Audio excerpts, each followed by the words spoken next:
You tell me when to start. We're ready. Okay.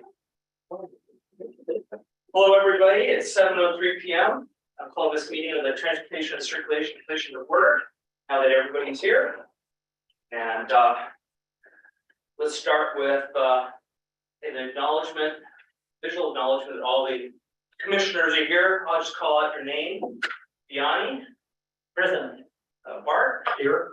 Stella, present. Greg, here. And I'm Carl DiGiorgio. Let's adopt the agenda. I don't have any changes in order or any other materials. Does anybody else? No. A motion to adopt? So moved. I second. All right. I assume because we're in public, we do unanimous. All those in favor say aye. Aye. Opposed? None, so carried. All right. We're on item number 4, public comments. If anybody is attending remotely, this is the opportunity to talk about an item that's not on the agenda. And I see somebody rushing to the door, so we'll wait a minute.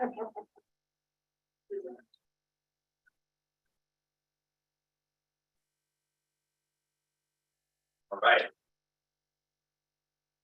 I was just saying, so we've approved the agenda, and we're on item number 4, which is public comments about items not on the agenda.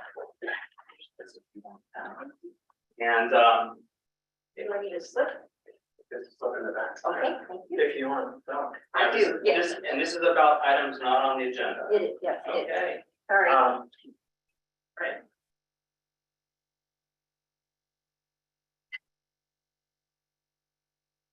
Hey, why don't you just give it to us and then I'll just tell you. Okay.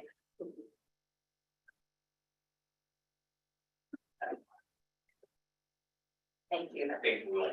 Okay, and Rose, see Yeah. here. Yeah. Okay, I'm Janet Thomas. I live at 3206 Palomares Avenue. And what I'd like to talk about today is a safety concern that folks in my neighborhood, which is just south of Acalanes High School, between Acalanes and 24. The number of cars and the speed of those cars that are now turning right on Acalanes Avenue to take a shortcut through our neighborhood is dramatically increased in the last few months. And I have been asked by some of my neighbors about putting in speed bumps. So actually I come with a question as much as a concern, and that is, how do we as a neighborhood go about getting permission and funding for 2 speed bumps on Acalanes Avenue? Certainly, we would be willing to work with the city on that. So that is my concern. And 2 stories just this week. An elderly neighbor who had a walker, almost got hit by someone turning. Some of us, since we don't have sidewalks, don't always keep on the right side of the road, the correct side of the road when we walk. And we're finding that it's just becoming more and more dangerous for neighbors, especially for the young kids. So I appreciate it. Thank you. Oh, okay. So, comments and questions, and then I'll be happy to comment on the questions. I have a question. Sure. Yes, Stella. The road is really wide. Yes. How would you feel about sidewalks? Well, the problem there is drainage. As you probably know, we're in a flood. It's not designated floodplain, but we've had quite a bit of flooding, and many of the culverts have been filled in so that people can park. We have some fairly good drainage systems, but I'm not sure that that sidewalks would work because of the drainage issue. I think people would be very happy to have some kind of a designated sidewalk, but not sure that it would work. Thank you, though. Yeah, question. I just want to make sure Acalanes is right at the junction of Pleasant Hill Road and then going into Calendus would be to the right by the gas station. Actually, it's just south of there, sir. So between Highway 24 and the gas station is a neighborhood of about 100 houses. And Acalanes Avenue is a street that goes there and then connects to Nogales and Camino Diablo. And people are taking that now. I know a lot of the apps have them taking that now to Walnut Creek. A lot of the high school kids, they whiz around and through the neighborhood to park, go up the back way to the high school.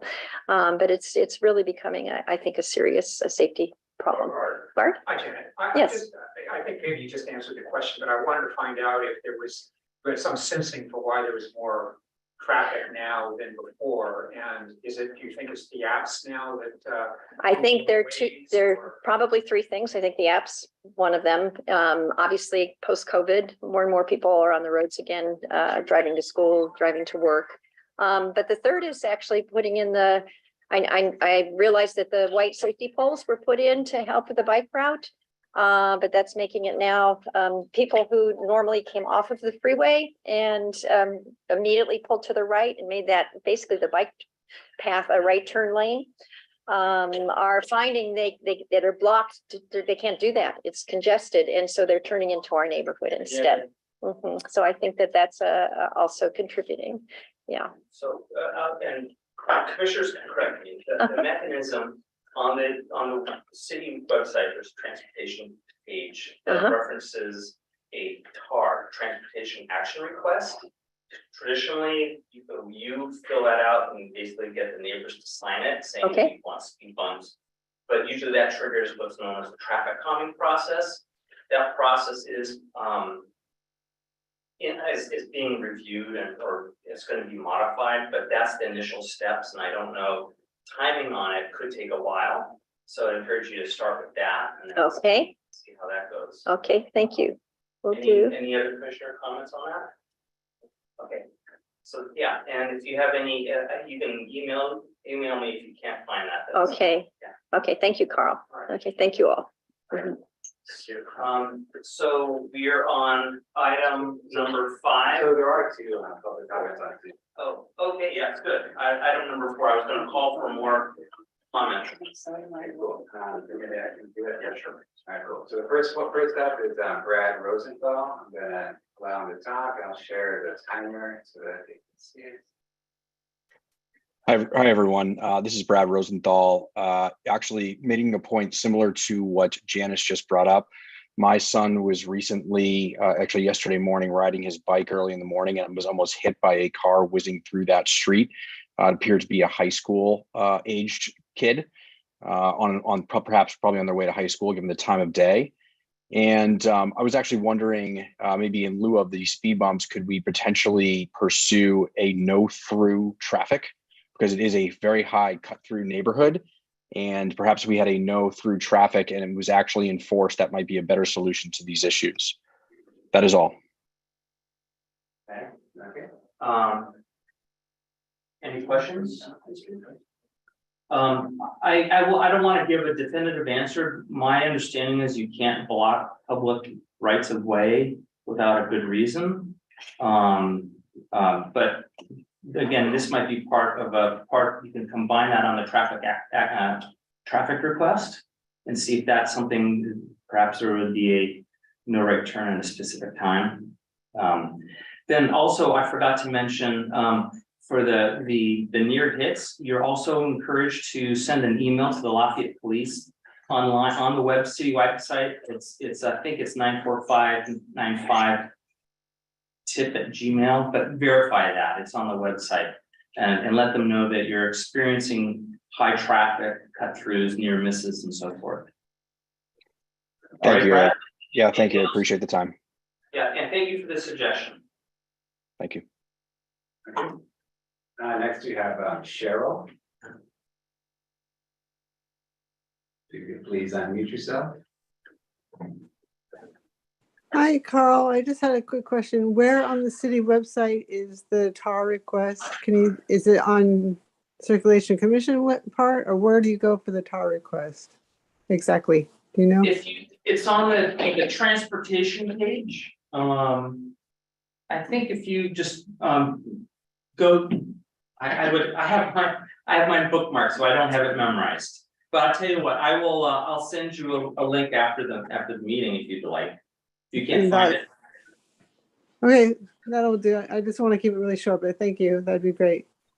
All right, Okay, we have one more. Okay. And Michelle Greer, if you could please unmute yourself. Hi there. This is Michelle Greer. I also live in the same neighborhood as Brad and as Janet. I am in favor of exploring some solution. I'm seeing some of the same problems, and just today saw somebody a high school student completely ignore the stop sign that's at Acalanes and Nogales and zip right through. So again, just wanting to make the point and drive the point home, and I will go to the website. It seems like that's going to be the only answer that's going to be given this evening at the city council meeting. But there needs to be something done about that stop sign, either make it a three-way stop or fix the positioning of the stop sign, make it more obvious that it's a stop sign. Because in the last couple of months, I've had to swerve out of the way as people ignore the stop sign. There's a blind turn there. And then, like I said, just today saw somebody, it wasn't even a California stop. It was just a roll on through left turn. And the neighborhood is becoming more and more dangerous. It is full of children. It is full of people that like to walk around and enjoy their neighborhood. And it's being turned upside down by the recent traffic increase through the neighborhood. from your perspective, is there anything obscuring the stop sign? There is nothing obscuring the stop sign. However, the positioning of it is quite odd in that the stop sign is maybe 10 to 15 feet behind where the stop line is, if that makes sense. And then also when it's a T in the road and the cross traffic does not have a stop sign. And when you look down the street to make a left, which is what 95% of people are doing because they're cutting through the neighborhood to get to either Walnut Creek or to get to Acalanes High School, the road kind of curves and there are some bushes that can obscure the view. But 9 times out of 10, when I've encountered somebody turning, they're not stopping, they're not looking. Yeah. It's just like a pause and a stop. And today there wasn't even a pause. Okay. And so all it's going to take is somebody not looking, and we're going to have either somebody severely injured or somebody killed in our neighborhood. Okay, so some of us will take a look at that, and we'll ask staff to also take a look at that. I have a question. Oh, go ahead, Bart. I didn't, what intersection is that stop sign located at? It's at Acalanes Avenue and Nogales. Thank you. All right, any other questions? All right, thank you for your comments. Anybody else online? Nope, that's it. To the people people that came in late, this is the section where you can do public comments on items not on the agenda. So if you have something not on the agenda, you're welcome to talk. Okay. Did I miss the chance on the bike? No, we haven't got to those yet. Okay. All right. All right. So I don't see any other requests for comments. Okay. And let's move on to, there's no old business this week. We'll talk about that later. New business, we have 3 items. The first is the Pleasant Hill Road Center Median Multi-Use Pathway Project. And this is Matt Luttrup's project. And you're welcome to, you want to take us through some of the report and everything else? Yeah, I think the easiest thing is just to go through the report. Essentially, at this point in time, we've had 2 public meetings. And now what we're trying to do is get a recommendation from the Transportation and Circulation Commission as to whether to continue with the design or not. So a little background on this. The Pleasant Hill Road Center Median Pathway Project was brought to the city by a community member named Eric Law nearly 5 years ago.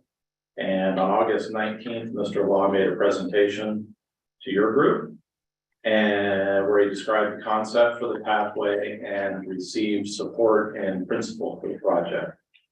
After that meeting, Staff applied for grant funding from the state of California to fund the design and construction of the project.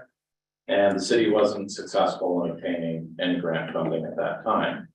But Assembly Member Bear Kahan reached out to the city and indicated that she was interested in the project and would like to help with it, and that she would seek an earmark allocation to do the design work on the project.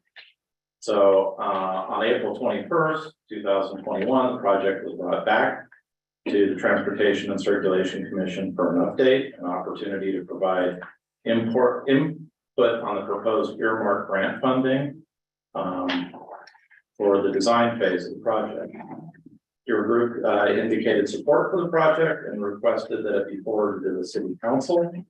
On May 10th, 2021, the project was discussed at the city council meeting, and city council indicated support for the pathway project and agreed to accept the funding from the state for design work and studies.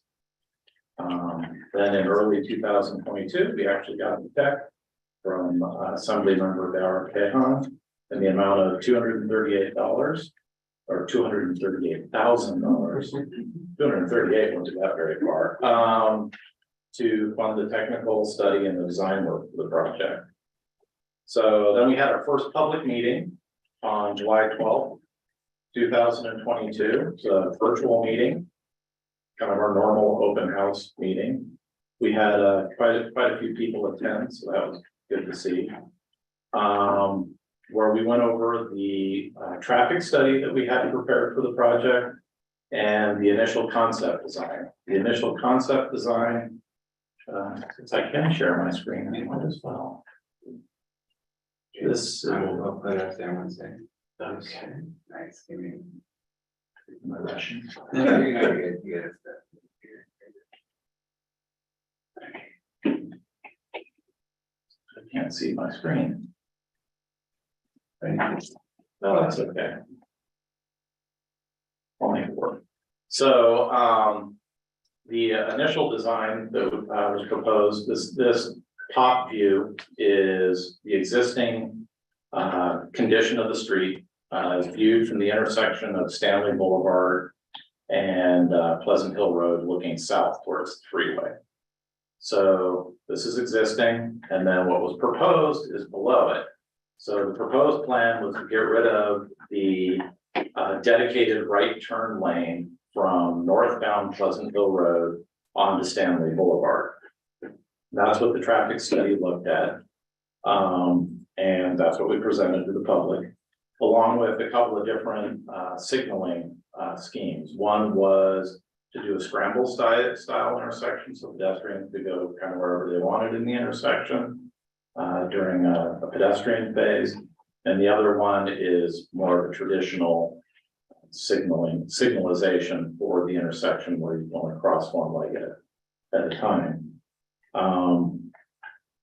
What we heard from the public at that time was that they wanted to see more technical analysis on the proposal, most specifically, greater analysis of the elimination of that right turn lane as to how much would that impact someone, say, driving from Mount Diablo Boulevard to go through that intersection, because it wasn't very clear in that traffic study what the specific delay would be for that individual. Let's see. There was also concern about how the elimination of that right turn lane would possibly impact the Acalanes neighborhood with additional cut through traffic as people are trying to find a shorter way through that intersection. To mention the scramble phase, pedestrian phase at the intersection, the public noted accurately that would increase delays through the whole intersection rather significantly, and it was not favored at all. So that has been dropped from future consideration after that meeting. There was also concern that as you crossed as you cross the intersection to the north side of Stanley, the sidewalks in front of the school are narrow. And people were concerned that that's not enough room if you have a lot of people using the new center median pathway. Once they're leaving it, if they happen to be going to the school, there isn't enough room in the sidewalks there to carry significant numbers of people. So one of the comments was that we should look at ways to expand that sidewalk to buffer the people a little bit better. There was also concerns about getting rid of the informal drop-off and pickup area that's on the southbound side of Pleasant Hill Road at Deer Hill. So they wanted to make sure that we looked at trying to preserve that. Some residents indicated that they were not in support of the project in concept and that they would rather see alternative improvements done. One of them that came up was putting flashing beacons at the on and off ramps for the freeway interchange. Fortunately, Caltrans is going to be doing that this summer anyway. So that's already a project that's in the works. And some other residents, public made comments about concerns regarding the traffic study and the assumptions that were in it. So we went back to the drawing board of the traffic study, had our consultant work on that some more, and looked at how can we make this work with the right turn lane, the drop off and pickup areas. So they went back and did that, and on March 8th, 2003, we had our second virtual meeting to go over the revised plans. And this is the revised drawing of what we would be doing at the intersection. We would be keeping the right turn lane, and we'd be shifting the pathway and the lanes to the west, so towards the terraces development, because the developer has indicated that they're amenable to having more land used on their side to allow for the construction of this project. And our consultant ran through I can stop sharing this, ran through the traffic studies again to see what the impacts of this would be. And so essentially we solved a lot of the concerns that were from the first meeting, which is kept the right turn lane, kept the informal drop off and pickup area. But some things still remain the same, which is curbside bike facilities would be eliminated. On-street parking would be eliminated. And so those are the things that would be removed. We could include widening the sidewalk on Pleasant Hill Road as it goes past the school frontage. And we looked at what the anticipated traffic impacts would be, and they would be much less, mostly because we're keeping the configuration more or less the same. The impacts that we did continue to have are related to the signal timing and the assumptions of how many activations the signal would get by the pedestrians. So what would happen when we got rid of the right turn lane, the most notable impact was that individuals who wished to make that right turn coming from Mount Diablo would have 2 minutes of additional delay, which is quite large. So when we put it back, now the delay is, let me get this right. Let's see, overall impacts of the intersection in the AM peak hour are negligible. PM peak are slightly improved over the existing conditions. This is mostly through traffic. Westbound left turning and through traffic get an additional delay of 9 seconds in the PM peak. Westbound right turning traffic got an additional delay of 44 seconds. And southbound left turning got an additional delay of 22 seconds. So the right turn experience what they normally experience. So again, that delay is due to additional pedestrian button activations. So this was presented at the second meeting. And the response that we received from that meeting was that people generally are not in support of the center median pathway in principle. So they would prefer to see other design options explored, such as constructing a widened sidewalk along the side of the road, or creating alternative bike routes such as Old Tunnel to Camino Diablo. They were concerned about mixing bikes and pedestrians in a narrow-ish space. It's a 10-foot paved section with 2-foot shoulders on each side. They were concerned that mixing bikes and peds in that would not feel safe, and they felt that merely being in the center of the road didn't feel safe. Added traffic, they felt the added traffic delays were unacceptable, and that they could result in cut-through traffic in the Ocalanes neighborhood. And they were concerned that the number of people using it wasn't as high as what people would hope. They felt that high school students were more likely to drive than not. So that was kind of it in a nutshell. So at this time, what we're doing is seeking direction from Transportation and Circulation Commission, and we have two choices before us. And one is to complete the design that preserves the right turn lane and the drop off and pickup area, and widens the street to the west. And the other one is to discontinue design work on the project and seek a potential reappropriation for the remaining funding to be used for the reconstruction and widening of perhaps the pedestrian pathway that we're going to be working on the west side of Pleasant Hill Road from Spring Hill to Release Valley.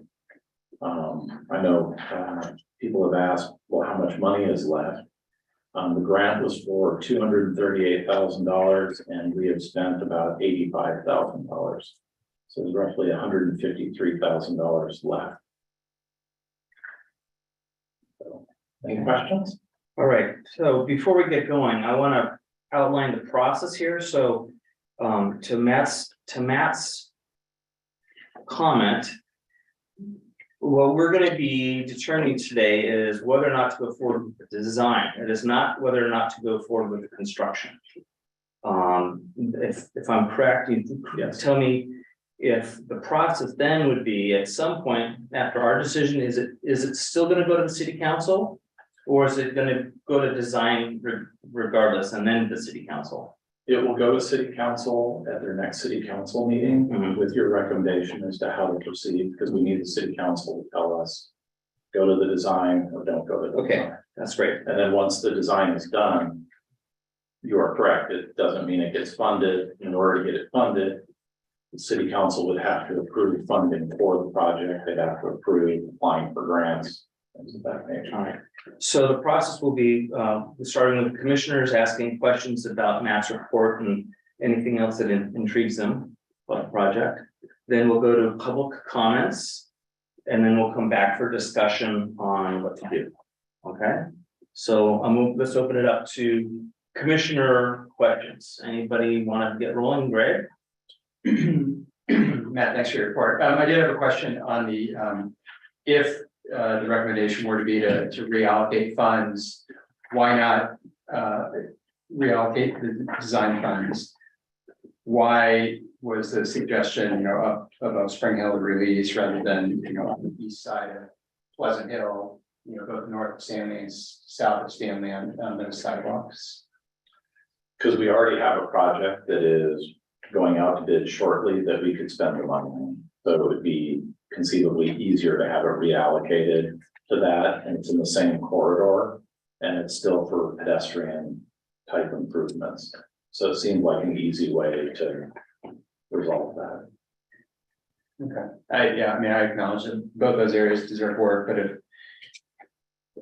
I just thought maybe we should focus on the area where the original project was, but no, I appreciate that.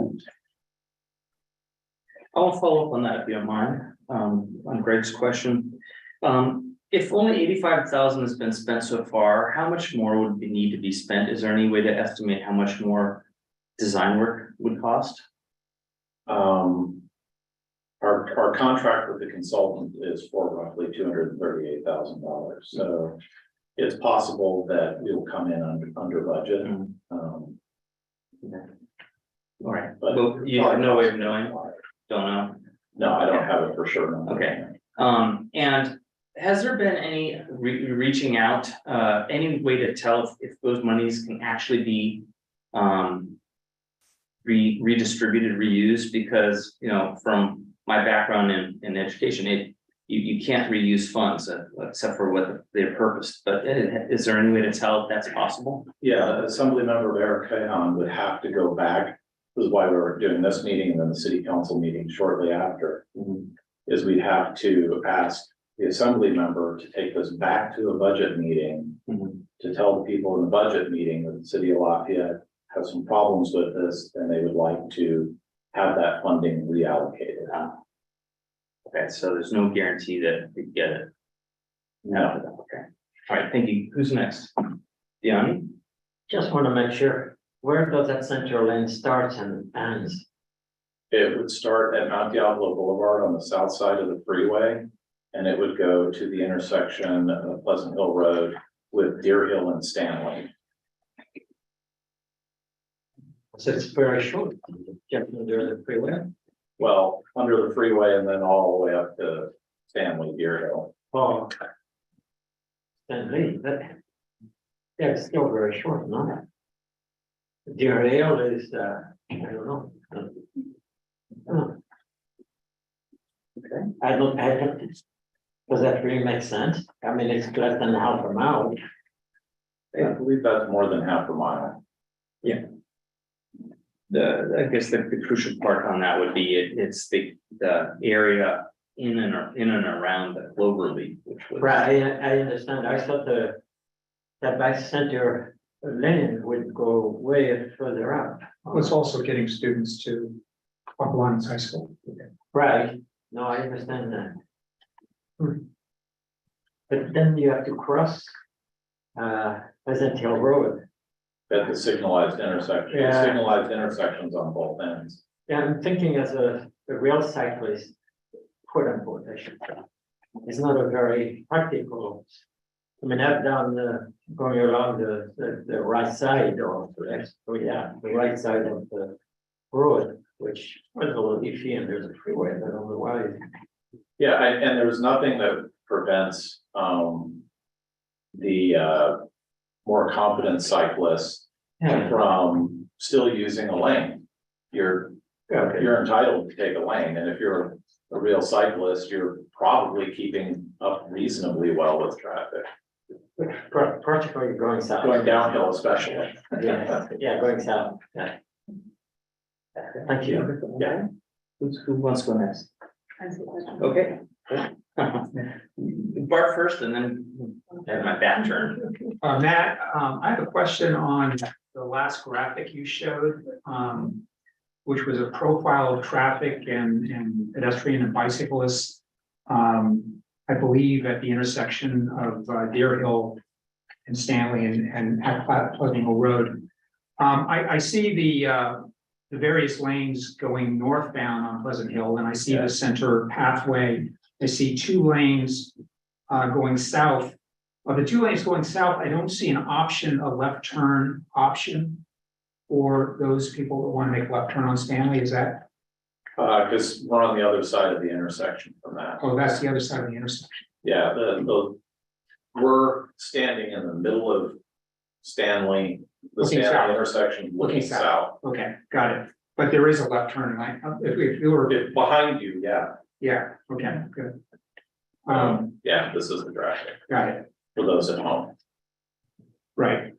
I have another question. I have a couple other questions. Can you explain to me, first of all, just confirm again, the scramble crossing at Deer Hill, Stanley, at Pleasant Hill Boulevard? That's gone now. And That's gone because it created some pretty significant delays. Okay, good.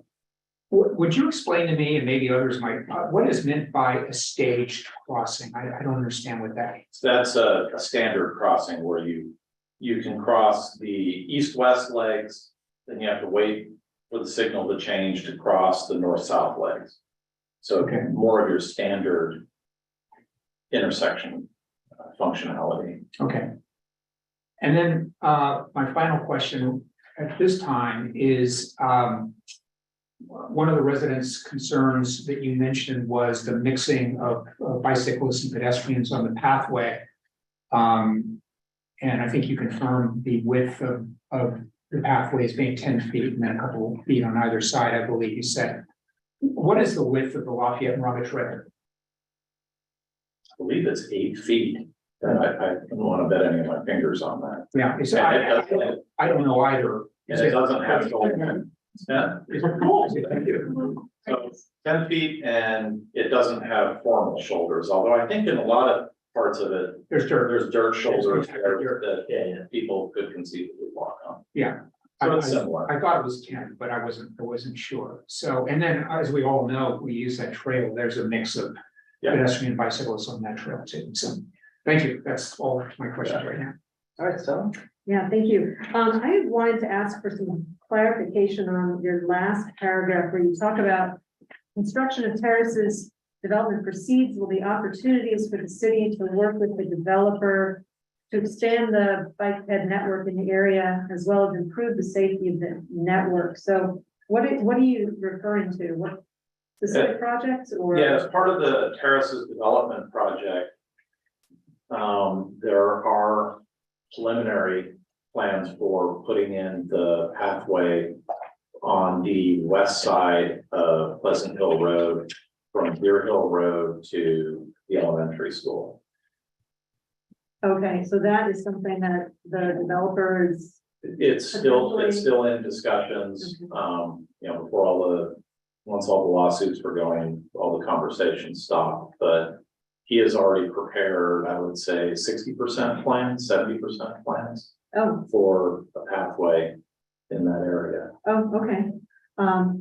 Thank you. And so what about the years ago discussion about a bike lane or bike path going around the perimeter of the property from the intersection along the freeway and then up to, I'm not sure exactly where it was going to end around that Right. peak of the hill? Yeah, that was part of the alternative 40 home alternative, or that was it. There was gonna be a path that would band around that and would also service a playground and a soccer field, and it would go past that as it headed up to Deer Hill.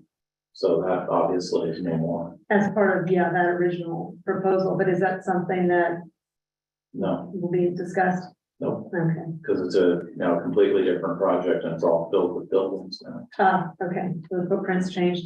Okay, and then I wasn't clear on the last part where you described that preparation of designs represent an understanding of the opportunities and constraints and can represent an informed starting point in joint consideration of expansion. So I wasn't sure, the joint consideration, is that with residents or? It's with the developer, with residents, with all the users in the area. Okay. Okay, so not consideration of multiple networks. Well, because we're also pursuing other pathways regionally in that area that could ultimately connect to it. For example, the Aqueduct Trail is one that we would like to move forward with sections of that. That could conceivably, because the Aqueduct Trail ends at Brown Avenue, or at least that's where it heads off into the hills. So conceivably, at that point, we could extend it on Deer Hill and perhaps use Caltrans right away to sneak around the terraces development and tie back into Pleasant Hill. But it's all part of the larger network that is planned. So when you say use Caltrans right of way, you mean adjacent to the freeway? Yeah, Oh, because okay. the hill is kind of away from Caltrans right away, and if you hug their fence line on their side Mhm. of the right of way. The grades are much friendlier for getting around the hill. Okay, so that would be closer to that old proposal for the homes at Deer Hill. Closer to it, but much more into the freeway right away. Okay, okay, thank you. Greg, any more questions? Okay, any more questions? Yeah, one, you mentioned primary school, you mean, north of the project, right? Yeah, You're gonna have a path all the way up, that is the intent. okay. No, it's not Lafayette Primary School, It's, no, Spring Hill Elementary. okay, thank you. But that, just to clarify, that has not been designed yet, and there's no funding. for Not that. designed, not funded, no public meetings, nothing. Yeah. So it's in the ether still. Okay, another question, is there room between the freeway and Deer Hill before the going up? For I thought for a path, the center median path? No. Or- if you are, Yeah. you mentioned that, There is. boy. So it's a It freeway, would not be cheap. I thought the freeway was right there. No, the freeway right of way is quite far up the hill. Matter of fact, the chain link fence that runs along Deer Hill Road Yes, as you get close to Brown Avenue, that fence delineates Caltrans right of way.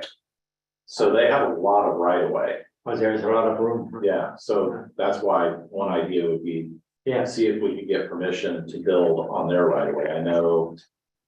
I want to say it was Antioch did something similar to that when they built some sidewalks and pathways near their BART station. it certainly would be very nice, it would, so that cyclists can get all the way to downtown without going under the freeway. Yes, thank you. Okay. Is that it? Okay, for now. I only had one clarifying question. The times that are in your staff report that, when I looked through the appendices, they were marked, for example, some of them were marked as dated as, 4/14, that's, April 14th, this, Vistro calculations and so forth. I'm just assuming that, I just want to confirm that these calculations were done after the March 8th meeting. These are new calculations on the delays. These are calculations that were done for the March 8th meeting. Okay, So in the traffic data, it was difficult to come up with how do you want to analyze this? Because you have COVID impacts where traffic dropped way down. So we had traffic counts that were pre-COVID, we had traffic counts that the terraces did, and then we had traffic counts that we did during COVID. So what we did is we looked at all of those and picked the absolute worst case traffic counts, which were actually the oldest stuff, and then accelerate or grew them proportionally to what we have been seeing in the newer traffic counts to be like today, worst case traffic counts. okay, all right. Because I apologize, I didn't go back to the previous report to compare the time, so I just wanted to make sure that those were the correct ones we should be concerned about. Okay. All right, that is for now our questions. So I'm going to open up to the public, both here and also online, for questions or and comments about this project. We'll take the in-house people first. Thank you for coming. And you just give me a slip and all right, pocket voting. Yes, thank you. And those, I don't know, I can't, I don't know if we can, I don't think we can okay. you don't display, have but to- we'll put them in the record. Okay, those, I'm Steve Slosik, 1167 Nogales Street. I live in the neighborhood that's, I think, primarily impacted. I lived there for almost 20 years. I'm also someone who commutes by bicycle over the exact path that this route would take every morning. And I'm not in favor of the project. I don't think it really solves much of a problem. And I think that intersection has some significant issues, and doing anything that makes it worse is really going in the wrong direction. And I hear a lot of what is this, or we have a thought of that. It seems like there should be a more deliberate, comprehensive plan in tackling this. And I do support the idea of studying alternatives. I wholeheartedly support, promoting bike. Again, I'm riding every day. Those photographs are taken from my bike in the morning during high school drop off. And once when I was on my bike going to pick up my car in the shop, happened to be the afternoon pickup. And you can see the traffic, the morning drop off is pre-pandemic. When I was riding my bike, the afternoon is post-pandemic, it's recent. And you can see the number of students being picked up across the street and all those car spaces that are going to be eliminated. And there is no place that I'm aware of without crossing into the neighborhood that those cars can pick up their kids. And so I think that's a significant impact that really hasn't been addressed. I know previously there was discussion that no one uses those parking spaces. No one parks there all day typically unless there's an event, but it will have an effect. I tell you where I love the new green kind of path that was put there. It makes me feel much safer. If that went away, I would be very nervous, but it gives me people in cars who are merging, it lets them know this is my spot, that I have a right here. If you take that away, and even if you put the center median in, I think the perception is, who's this person riding this bike here? Why isn't he in the center, riding in this 10-foot strip with people going in both directions? I just don't imagine most bike riders. I'm not a serious cyclist, I commute. That's what I do. And so, and I've done that for 15 years on that path. So I think they're all better alternatives. I think it would be silly to spend money on detailing a project that has concerns rather than making sure you've got the right alternative in the first place. So I would certainly be advocating whether, I hadn't heard before that there was an option of going to Brown along the freeway. I used to go up Deer Hill. I'm aged a little bit in post-pandemic, so I go around now.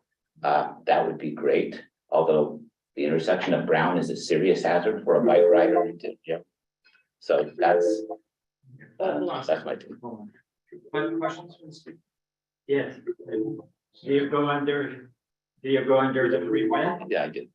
Both ways. That's okay. Hold on a second.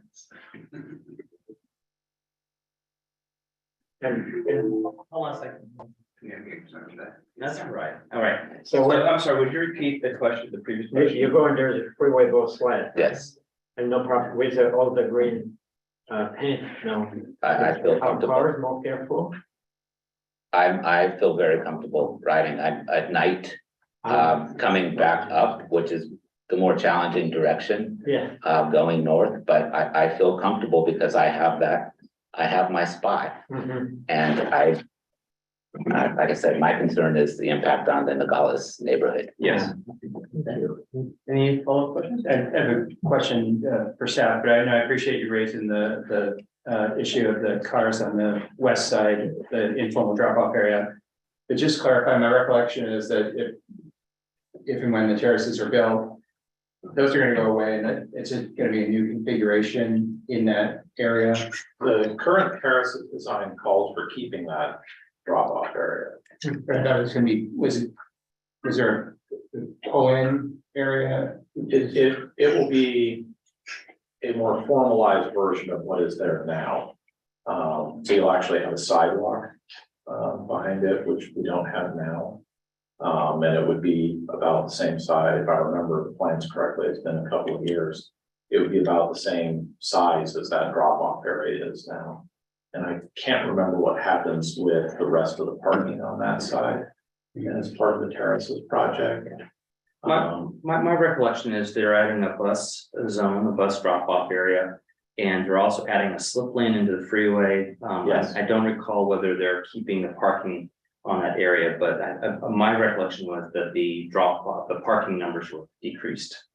And I don't know by how many though, but Is this parking under the freeway? no. This is no, the- This is like the first. Before the 24 entrance. This is, at the white zone. And a little bit further, because the white zone right now, that would be preserved. Yeah. With our design, with the terraces design, it's all preserved. The parking spaces further south of that, I don't remember what the terraces plan calls for those parking spaces. Okay. Our plan would call for the elimination of most of those. Yeah. Okay. Thank you. And go ahead. I have a question too, for staff, but, from your comments. Is there any reason why that green strip for bicycles couldn't be preserved even after the addition of the pathway? For those of us that aren't comfortable riding with, lots of pedestrians on the pathway and would prefer to be on the road. Right, the problem on the northbound side is that I can't shift the road that much further to the west. To keep that bike lane there, I would need another 5 feet, and that would put the skew in the intersection at far too severe. So the people coming southbound are gonna have to make a little bit of a drift anyway going through the intersection, not as bad as what you have in, for example, Mount Diablo Boulevard going through the intersection with Moraga Road. That was really severe. It's almost a full lane. This is much less severe. But if I had another 5 feet, that's an even bigger skew that we would need to do. So just from a practical standpoint, it doesn't work unless, of course, you widened to the east side. But the problem is we would need to get right away from the gas station and all the homeowners along that side of the road. It's a little problematic. But just to clarify that, you're saying green arrows, sharrows, I think they call Well, he's talking about the green lane. the green, yes, okay. yes. We can still keep the Merge. sharrows. Yeah. So we can keep the green sharrows and keep the I call them green elephant footprints. When you go through the conflict areas, like underneath the freeway, going southbound, we have a big long line of them. Because that's a tricky little merge there. We can keep those. Those can stay as part of the project. We just can't have The solid dedicated green, stuff. The the solid. solid green, Yeah, class, what's that, class 3? class two, No, class class 2, two, class 2. What's the difference between a class 3 and a class 2? class 3 is marked. It's not marked? No. Oh, right, then class 2. Okay, thank you for your comments, appreciate it. Yeah.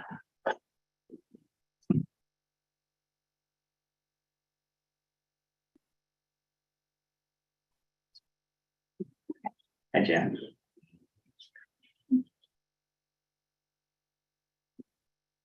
So my husband and I wrote a letter. I'm not going to go through all the details, but first of all, I want to thank Matt for doing such a good job of summarizing the concerns of our neighborhood. Thank you, Matt. And I think we all really respect the commitment to biking in one regional path. I mean, I think that's certainly commendable. But our particular concerns, I'm going to speak not as much as a biker, but as a walker. Someone who walks the neighborhood and walks down south of Pleasant Hill Road. I've never felt, and I mentioned this in my letter, really unsafe. The crosswalks there, if you stop, and people generally stop if it's not rush hour, but high school students know to do that as well. It may at first be scary to someone, but it's never seemed scary to me. What would be scary is taking away under the freeway, the parking there, the buffer, to have the sidewalk so close to traffic. They would be taking away the parking spaces under the freeway overpass. And that now serves as a buffer for us who are walking from the traffic. That would be taken away.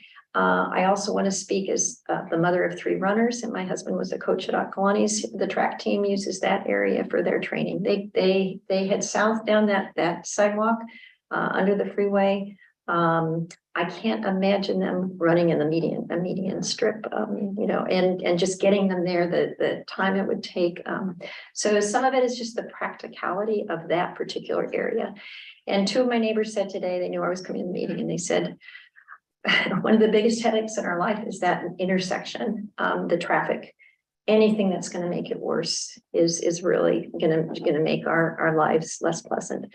The traffic, as you all know, at that intersection, is getting worse. It's an F, it's graded F, and, so I certainly want you to consider that as well. I would personally love to see the eastern side of Pleasant Hill Road beautified, made more attractive, widened. I think that it could be done. I don't know if some of that money could be allocated for that. I'd also be in favor of giving it back to Rebecca Bauerkon, if in fact it would mean that she would be gracious in getting more grant money to us in the future, or using it for the pathway that you mentioned from Release to Spring Hill. I pick up 2 Spring Hill kids every week, and I see, kids going with their bikes and all along that path, and I think it could be widened. So thank you very much. Any questions? Thank you for your comments. Sure.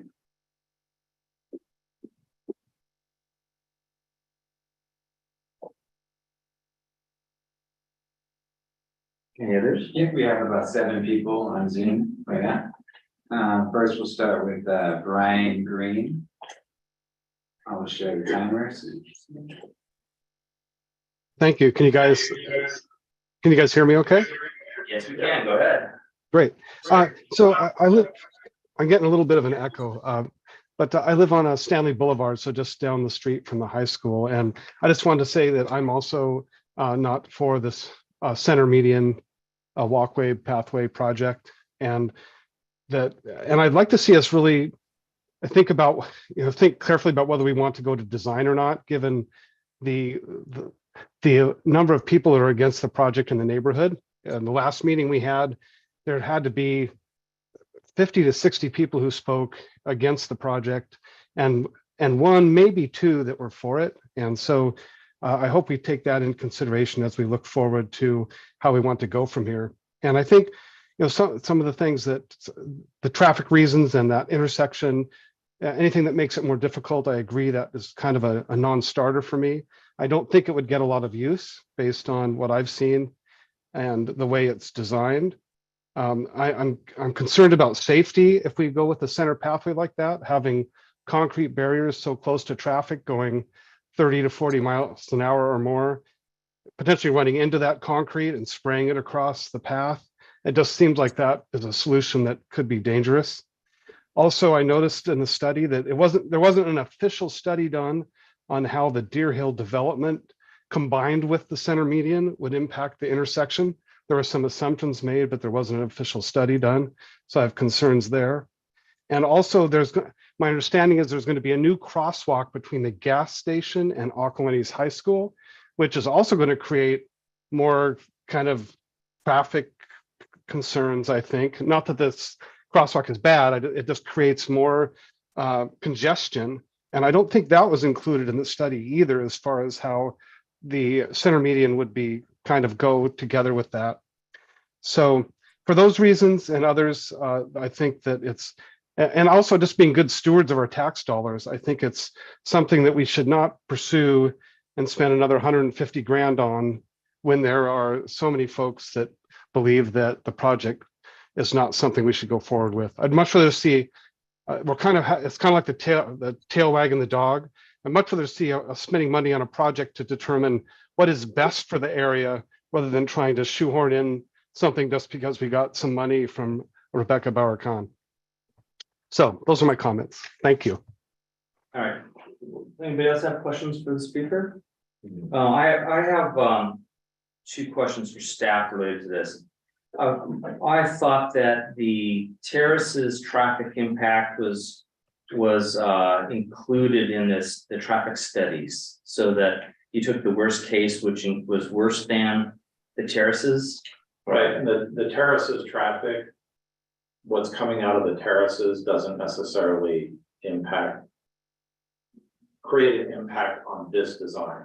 Keep in mind that this design is keeping the configuration of the road the same as it is now. So it's not changing. That doesn't get worse. The only way this gets worse is if people use it, which assume hopefully they would use it, and you would get more pet activation.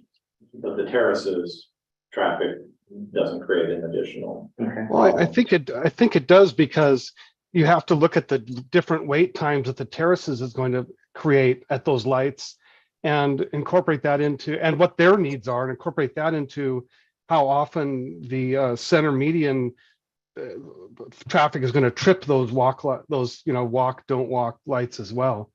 I'm not, and it specifically said in the study for the center median that there were assumptions made about that connection, but there was not a specific, that Deer Hill was not specifically included in the evaluation of the new wait times. So that's my point.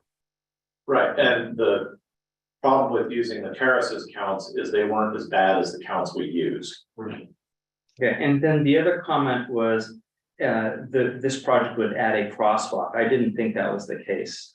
No, it isn't. I think that project wouldn't add, there's going to be a crosswalk, my understanding, added separately, but was not included in the evaluation of the impact of the intersection. I know the crosswalk he's talking about now. He's talking about a raised crosswalk that we're putting in to the east of the gas station, and that crosses over to the near the driveway to the high school. That's the crosswalk he's talking about. Oh, okay. I think. I think That is so. correct. That is correct. That's Stanley. Okay. That's on Stanley, and it's to address the jaywalking that currently occurs with students that just stream across the street. It's All right. Thank you for your comments. Thank you very much, Brian. All right, so next we have Linda Drybell. Yes, hello, am I on now? You are, go ahead. Okay, this is Linda Riebel. I'm at 3350 Hermosa Way. Am I correct in having heard that $83,000 has been already spent? yes. Who got that money? Who was paid? Who was paid? Who got that money? The consultant that we hired, the traffic engineer. And if we go ahead with this, it's another $150,000 to the consultant. Correct. I would like to second Janet Thomas's remark that this is already a grade F, as in Frank, intersection. And I do not believe anybody who would assert that the terraces traffic will make no difference. It's going to be an F minus. As a taxpayer, I really resent my money being spent on this idea. I think it's nothing more, well, no, I take that back. This appears to be a full employment act for traffic engineers. I'm impressed that earlier speakers were more polite than I'm being right now, and this is the best I can do to hold back how I really feel about this. I'm done. Okay. Any questions for the speaker? Thank you for your comments and also for your letter. Okay, all right. Next we have Eric Law. Please go ahead and unmute yourself. Hey, good evening, Lafayette Transportation Circulation Commission. Hello. Hey, how are you guys? Thank you guys very much for your time and your effort as volunteers. Just a little bit of background, we've got 60 Lafayette residents that have donated money to our project for this to help support this. We've got 70 Lafayette residents in addition to those that have signed up for volunteer time. And we've got 319 residents that have signed up on our Facebook page to keep up to date, right? So we're well over 400 residents that are actively involved, and some of those have even spent money. And so they're much more invested. They've put their money where their mouth is to support this project. If you take a look at tonight's emails, we received more emails of support than those opposing the project. And if you listen to last week's meeting or the meeting a couple of weeks ago, about 80% of those comments made were not even in relation to our project. They complained about the traffic circle, they complained about Burton Valley, they complained about plastic bollards. One individual even complained that said, hey, because the city put plastic bollards up to keep drivers out of the bike lane, where they're not supposed to be anyways, if that was not an issue recently, or they had not done that, he'd probably be supporting our project. So there is a lot of support for this project, despite a few naysayers on it. And keep in mind the Brown Avenue project, that's an awesome idea. That would add to this network. It brings in a whole nother group of residents to connect to the trails and connect to a system. But I'm sure we're going to have some naysayers on Brown Avenue that don't want a bike path on their street. We're always going to have a small group of naysayers opposed to a project. But that's why we've elected and appointed you guys to lead the city in the right direction and to make the right decisions. We have to build infrastructure. And as Matt has called out before, when you build it, they will come. More people will ride this path. We saw it with the Lafayette Moraga Trail. You know, as you pointed out, Carl, it's about 10 feet wide and it's packed. That trail is heavily used, not just on the weekends, but if you look at Stanley students, hundreds of them ride their bikes and walk on it every day to get to school. And so we know if we build this project, if we add the Brown Avenue project, that's even better. We'll get more users and we'll get people out of cars. I find it ironic that so many drivers think to solve a traffic issue, they want more cars on the road. That's not going to help. We got to provide opportunities for people to take other options. And that's what this project is about. Not everybody's going to use it. Absolutely not. Some people will drive, some people will bike, some people will walk, but it provides opportunities to take other modes of transportation. It provides opportunities to reduce traffic, reduce air pollution in that area, and make Lafayette a better city. So I want to thank you guys for your continued support on this project. I know this is our third time, I believe, here, maybe fourth time for a transfer. Let's continue the design. Let's show Assemblymember Cahan that we put the money to good use. We're building a project that makes Lafayette more inclusive, more affordable, and a better city for us to all live in and to travel around. Thank you, guys. Questions? I don't have visibility to the speaker list. No, we have 8 more people. Is Lauren Herpich on that list? Let me see. Or let me do it this way. I don't see her. Eric, one of your supporters that works with you on this project, Lauren, spoke last time and was quoted in one of the letters today by Griffiths, saying that she did not support this project. I saw a letter circulated saying that that was a mistake. Do you care to clarify what she said at that last meeting? Yes, Lauren is still in full support of this project. Her and I have been in communication over it. Unfortunately, her words, she did not get them all included. She sent a letter to the Lafayette paper asking them to please send out an amendment as well. And as we all know, the character of Mr. Griffiths is he's not the most ethical individual in our community, given his track record of wasting tens of millions of dollars of city taxpayer money on attorneys. Okay, I don't want to go there. So, okay.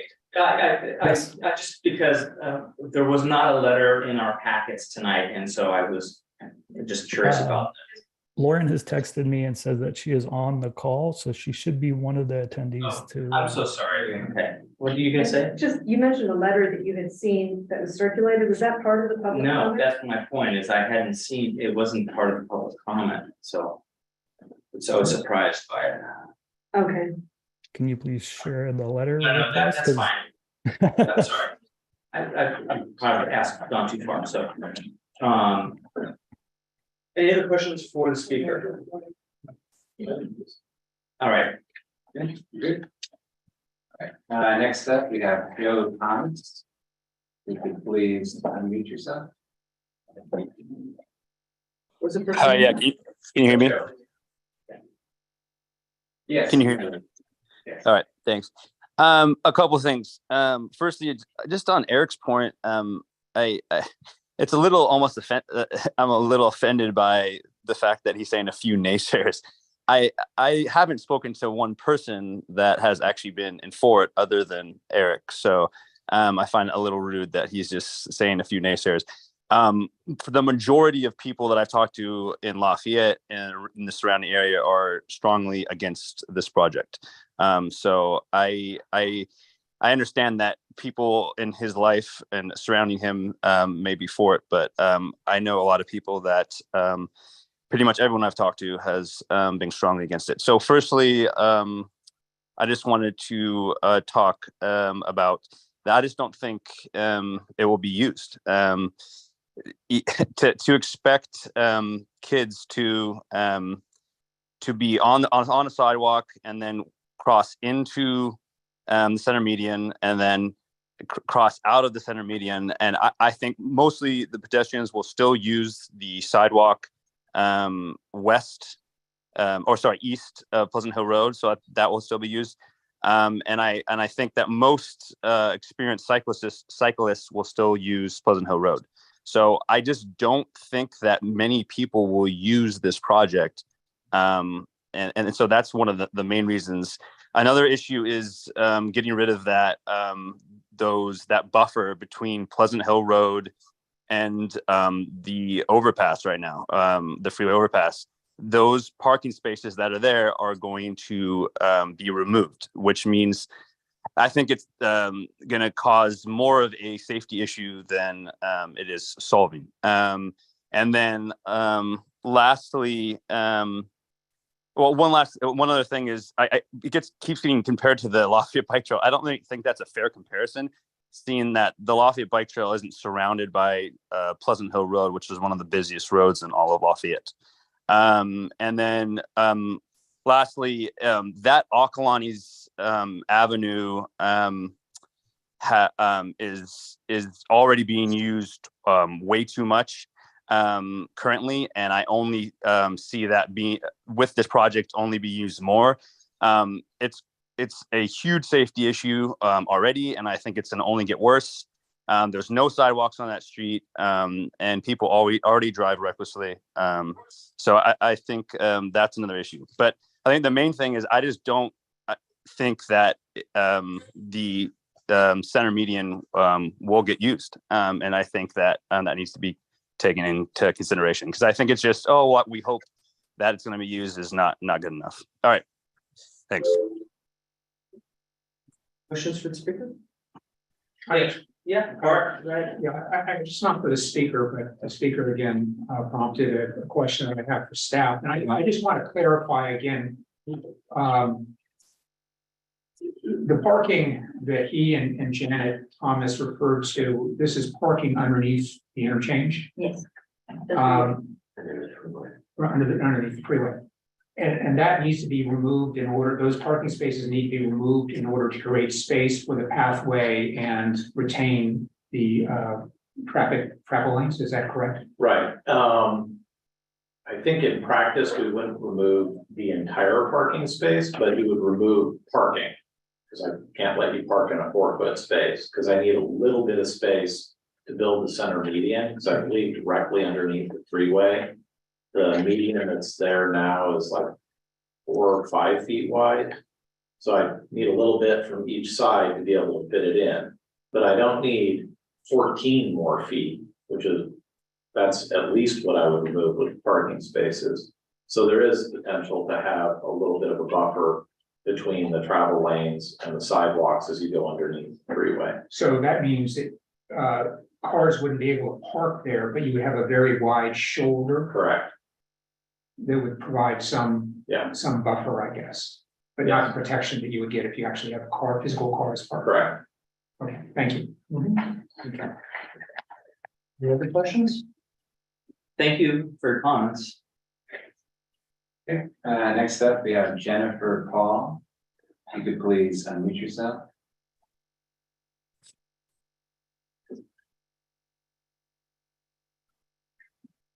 All right, Jennifer, you were unmuted, I muted again. There you go. Yes, hi. Hi, good evening, commission and staff. Thank you so much for your time. If we are able to reallocate funds, I wanted to know if we could use the money for a feasibility study and an alternatives analysis for the entire Pleasant Hill Road corridor that would include this section. Because what I think has been missing from this bike path proposal from the beginning is how do we know that this stretch of road, that the center lane bike path is the solution? I think that many of us would say we're all for an option to create a safer path for both bikers and pedestrians to coincide with cars. But we don't know that the center bike lane path is the best option. So if there's room to switch gears, I would suggest that we pause the design, we engage in a feasibility study and an alternatives analysis. But I would also be in favor of utilizing remaining funds for the current pathway projects. If the commission decides that they want to recommend there's no wiggle room, they think they can either, of course, leave the money on the table or put in a vote for option 2. But I would respectfully recommend that a condition be placed on the project that before any grant funds would be sought after, the city must do a feasibility study and alternatives analysis. Thank you.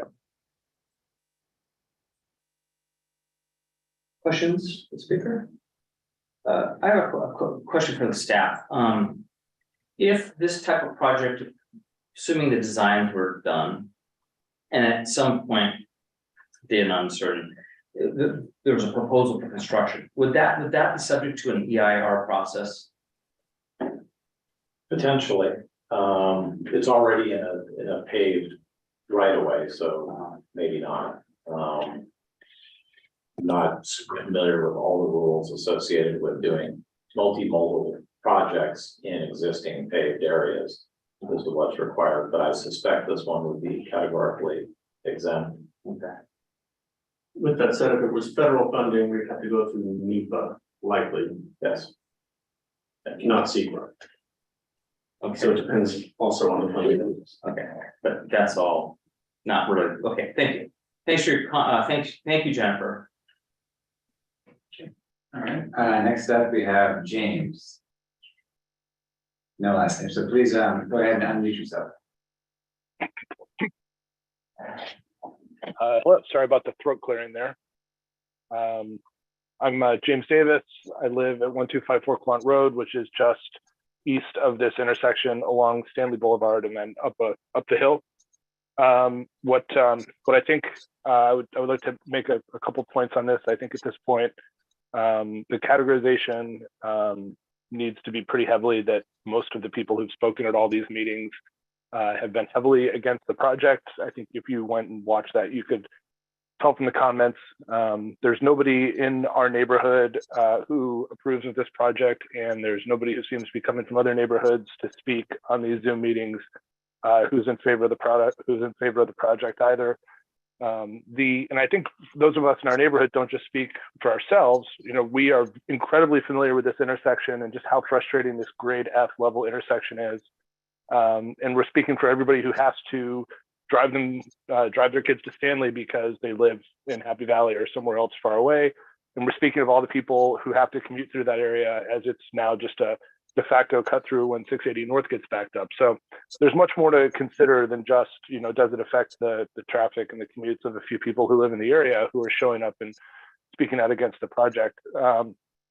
It's really, we also feel a solution in search of a problem. What we're trying to avoid here with this $4 million project is kids having to cross, 15-year-old, 16-year-old high school kids having to cross 2 single lane freeway off ramps, which will soon have flashing beacons.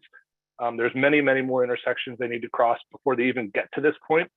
So while the highway off ramps are scary, they're certainly crossable, as the previous speaker mentioned, and many other people have commented on in terms of walking or biking along that path. So we're really throwing a lot of money at a problem that it doesn't really exist.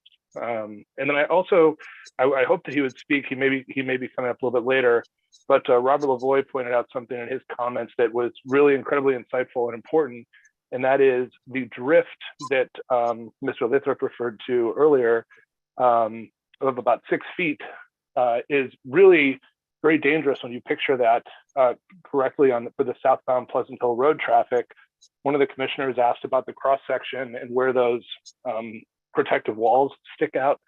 And if you really look at Mr. Lavoie's analysis, it's obvious that traffic coming southbound on Pleasant Hill Road in the left lane will need to actively move their car to the right in the middle of the intersection to avoid crashing into those concrete barriers and potentially crashing into anybody who's waiting in that area for the light to change. I don't think this is appreciated at all. As you pointed out, the shift on Moraga is more dramatic, and having people having to follow the striping in the middle of an intersection on a long straight stretch of a 45-mile-an-hour road to avoid a sheer reinforced cement wall that if they hit that wall will probably cause them to die is a poor decision and a poor choice of a road design. And I don't think that's been brought up at all. And I think when you look at the drawings from the top-down angle and you look at the analysis that Mr. Lavoie has provided in his commentary, it's very clear that the design of the southbound Pleasant Hill Road and the shift to the right is incredibly dangerous, counterproductive, and probably opens the city up to a significant amount of lawsuits if anybody ever inevitably does pile their car, straight ahead down the road and all of a sudden hit a cement divider. I don't understand how that's a feasible solution. Thank you. Questions, Stella? Yeah, maybe the same question. I have a question for staff. Speaker mentioned a letter from Mr. Lavoie. I didn't see it in the packet. That might have been a letter that was sent prior to our second public meeting that we had for it. Okay. Can you comment on the speaker's comment about a shift in the road would be a danger to, or might cause accidents?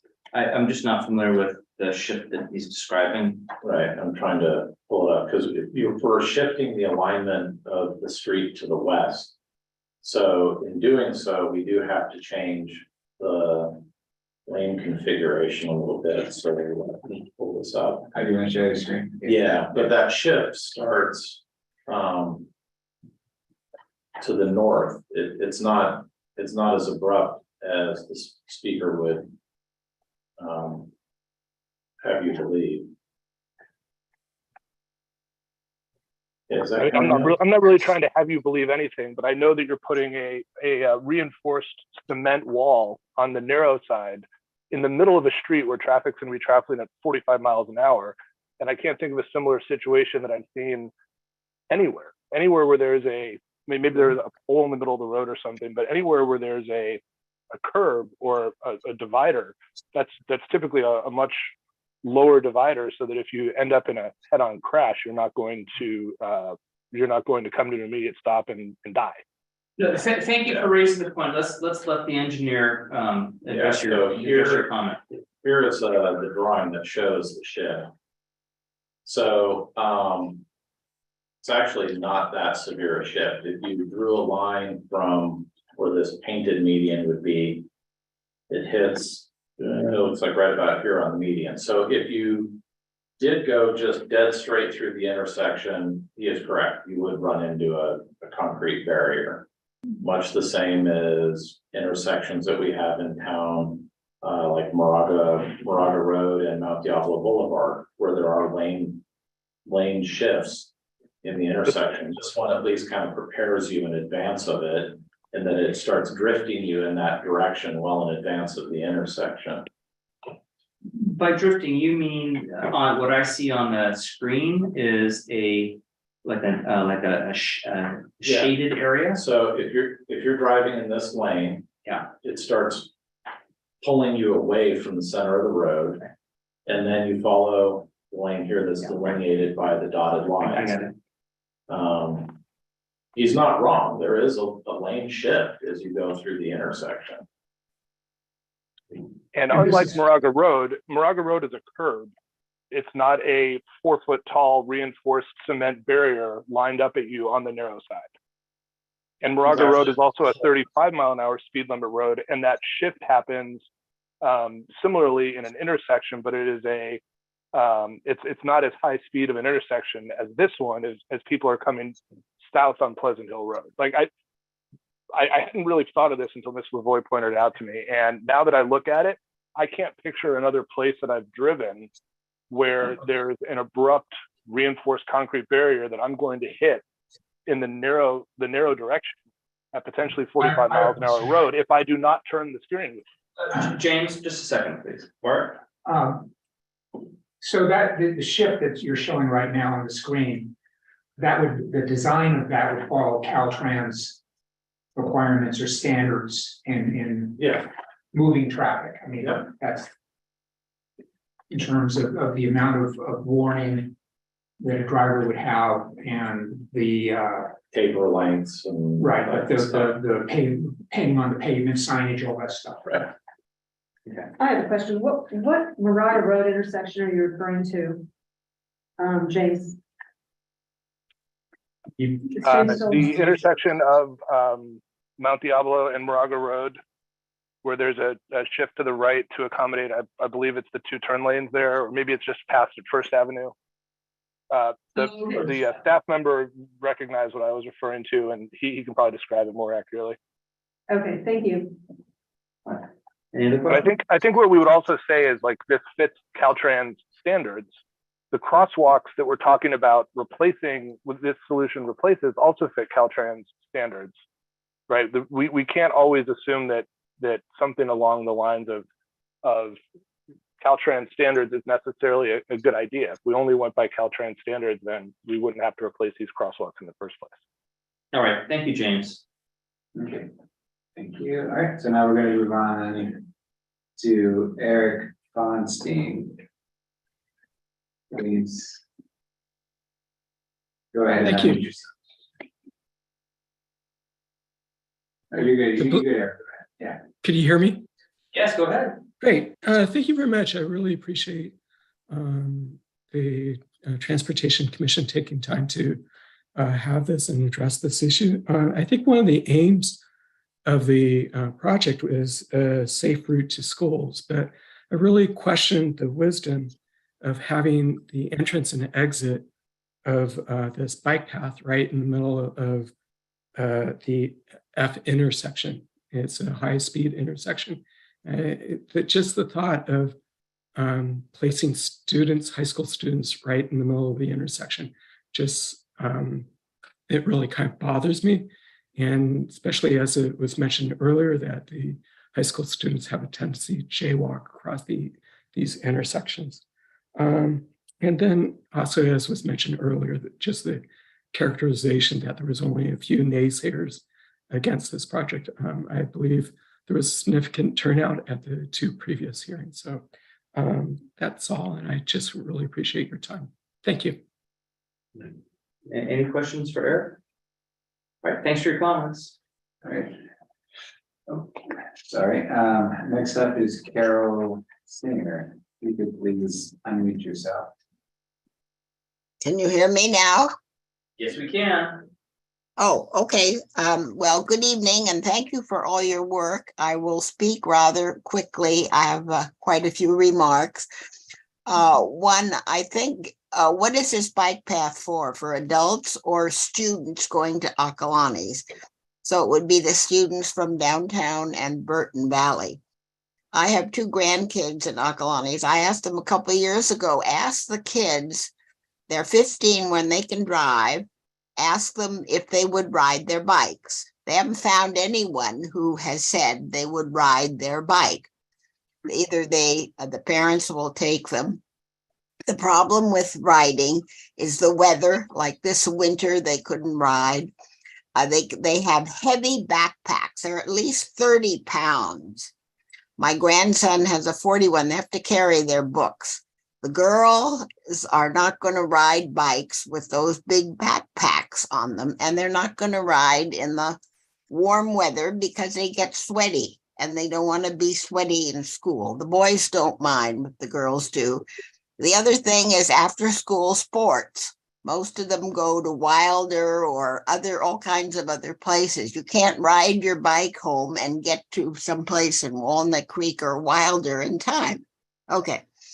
Then I have a question about the trail itself. When we have the heavy rain like we had, what is the drainage? Does it go out or does it all go downhill and come out on Mount Diablo Boulevard, in which case you certainly wouldn't want to enter? I want to know what the rescue situation is if you get hurt in the middle of the bike trail, and you have to call the ambulance, or how do you get out? What's the mechanism to get someone who couldn't walk out to get them out? And most importantly, the homes at Deer Hill and the terraces were fought on the issue of pollution. We couldn't have a ball field there because it was so polluted. You remember Susan Candell led this discussion. So why are we putting all these people right down next to all the tailpipes of the cars? Has this been studied? I don't see any study about this. So those are my comments. Thank you very much. I would like to find out about the rain and the rescue and the pollution. And I do think you should survey the students themselves, not the parents who say their kid will ride their bike. Got to ask the students. All right. Thank you very much. Any questions for Carol? Thanks for your comments. Thank you. Next up is Anne Marie Rosenthal. You could please unmute yourself. Hi, thank you. Can you hear me? Yes. Okay, awesome.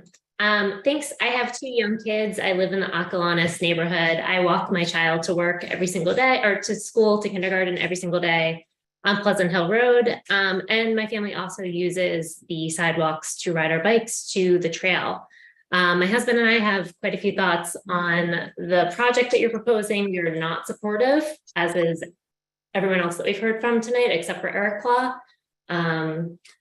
Yeah, so this is Brad Rosenthal. Yeah, so for one, there was no study on the demand of the project, right? This is a field of dreams project, but you don't really spend taxpayer money on if you build it, they will come projects.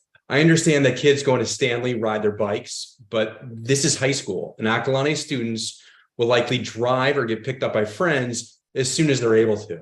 There are simple things you can do to understand the demand, and it feels negligent not to complete a survey of these potential bikers and students.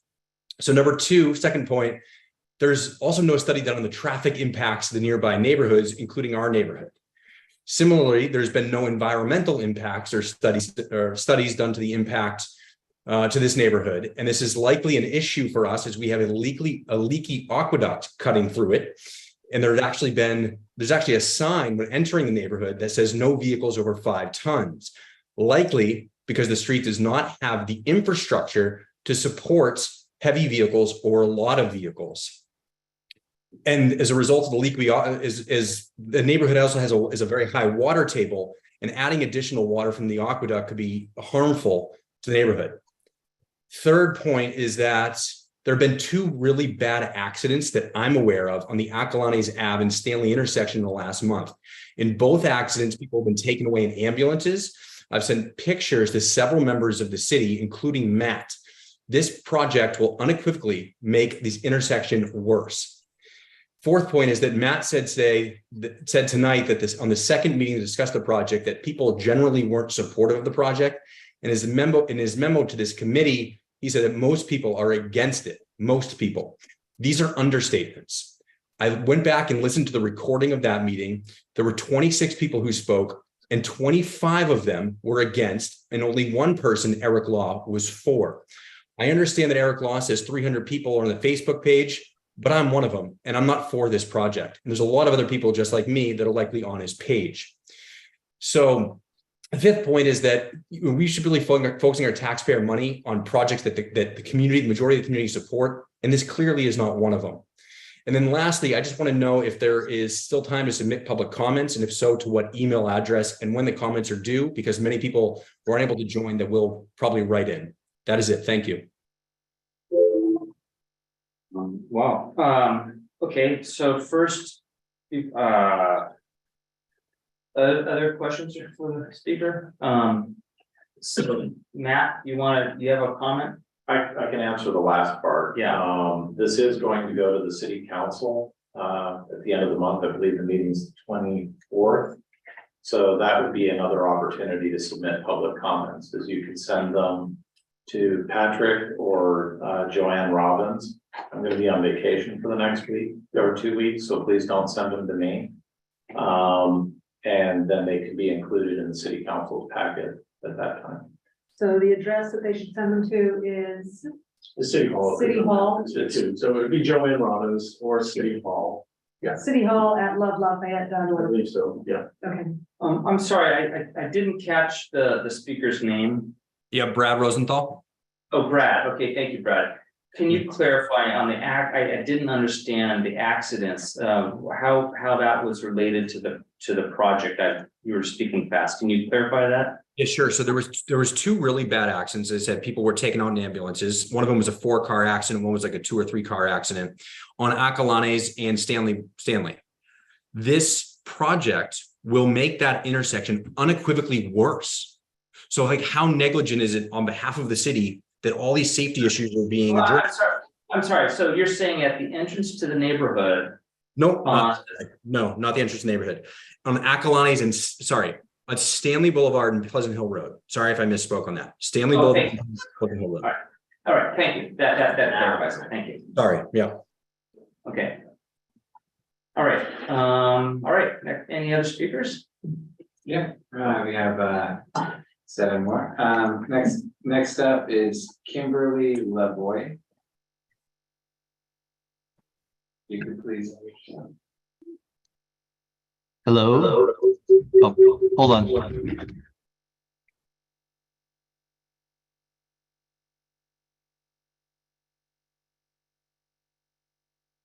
This is Robert. Yes. And I'm gonna turn down the speakers. Hold on.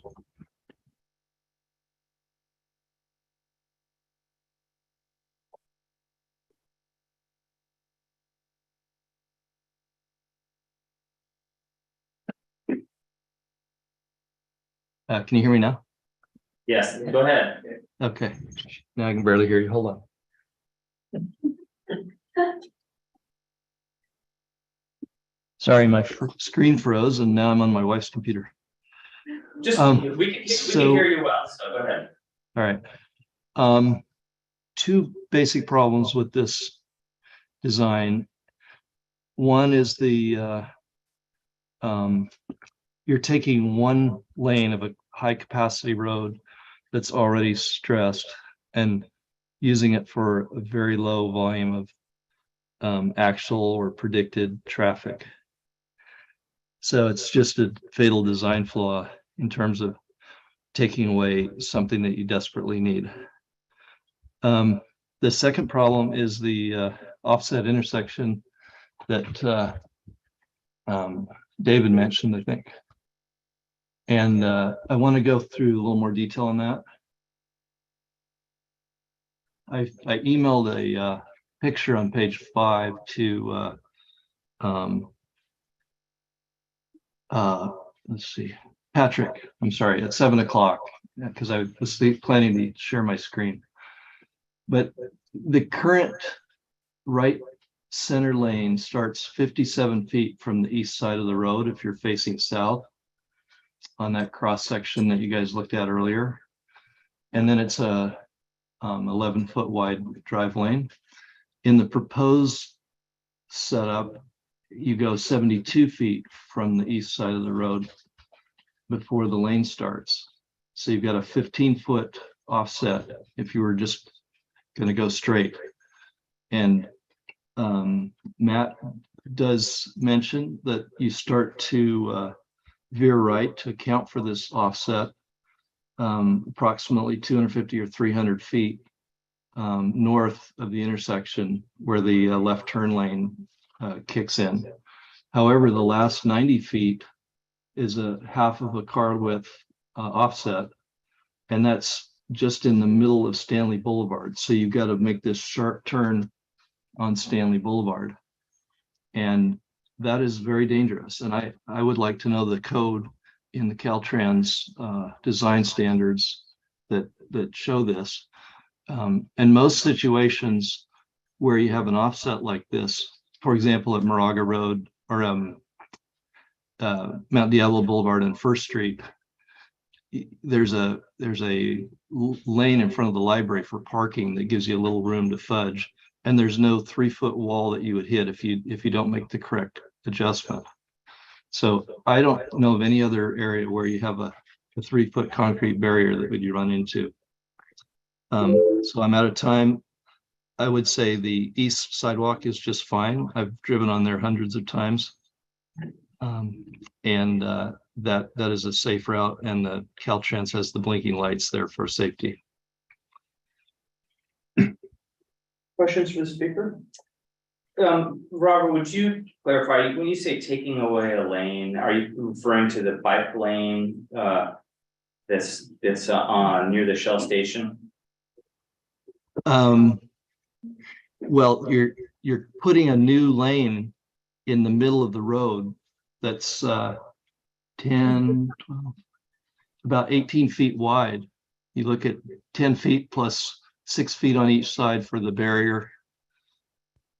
So that's taking that out of the middle of the traffic lane. And yes, there is an issue with the current design. They've got that bike lane blocking part of the right lane that used to be dedicated for turning right. So you go from a 3-lane road to a 2-lane and back to a 3-lane. But the other problem is because you add that, what is it, 18 feet in the middle of the road, you've got the offset issue that I mentioned in my first point. Okay, hold on. So, thanks for clarifying that, but I'm gonna ask staff. I didn't follow lane reduction on 3 to 2 to 3. I thought that the current plan maintained all of the current number of lanes, and merely expanded it to the west. That is correct. Okay. All right. Thank you, Rob, for clarifying. Thank you. And you guys can check the email from Patrick if you want to look at the actual drawing. Okay, next up is Jessica. Please go ahead and unmute yourself. Good evening, can you hear me? Yes. My name is Jessica Badalov, and I also am a mother of 2 young children, and I live on Palomars Court, so the neighborhood between 24 and the high school. And a few things that I just wanted to reinforce or emphasize is I love the idea of having communities that are more bike friendly and more pedestrian friendly. Eventually, I would love for my 2 boys to be able to ride bikes to Stanley Middle School. And so that is of high value. That being said, I also wanted to reinforce, I think it was Jennifer Paul who encouraged evaluating other designs and figuring out what the best design would be.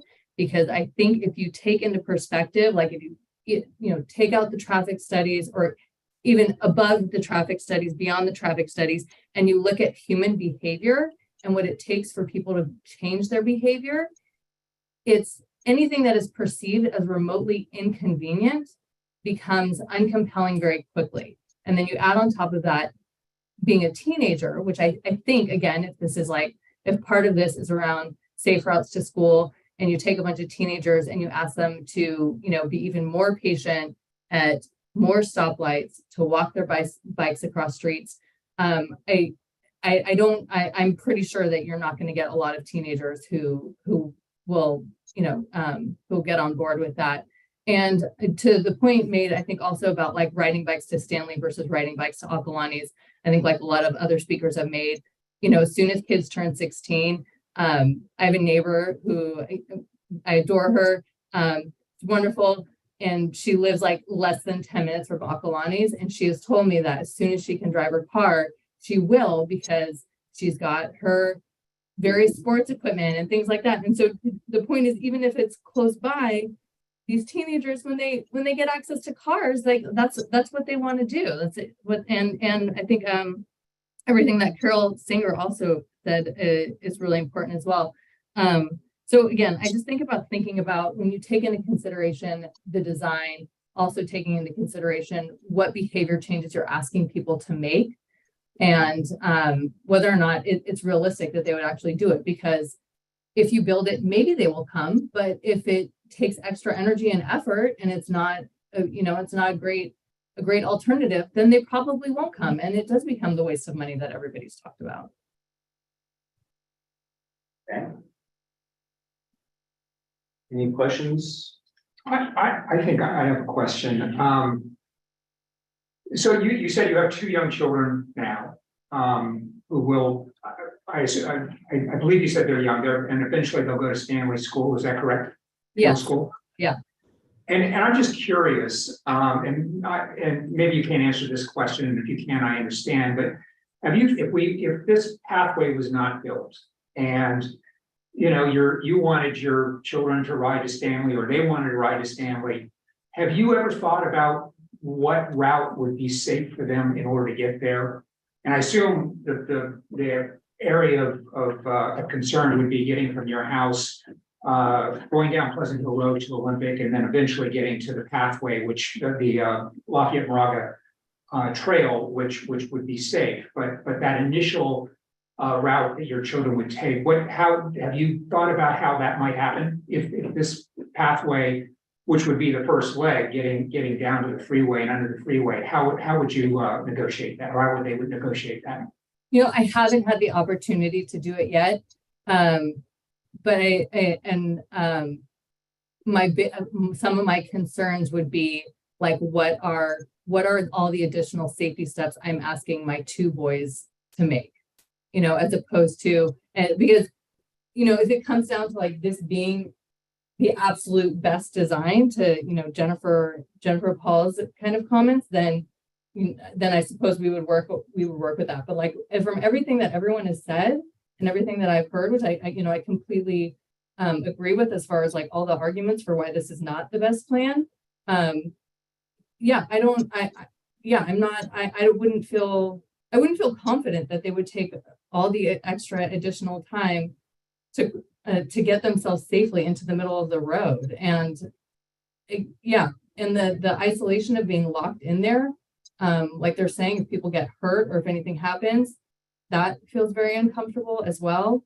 I think that I have much greater safety concerns for my children going down that route. I wish I had a better answer for you right now. But the other thing though, just kind of related to this is this idea of the safety around that intersection and that kind of being called into question.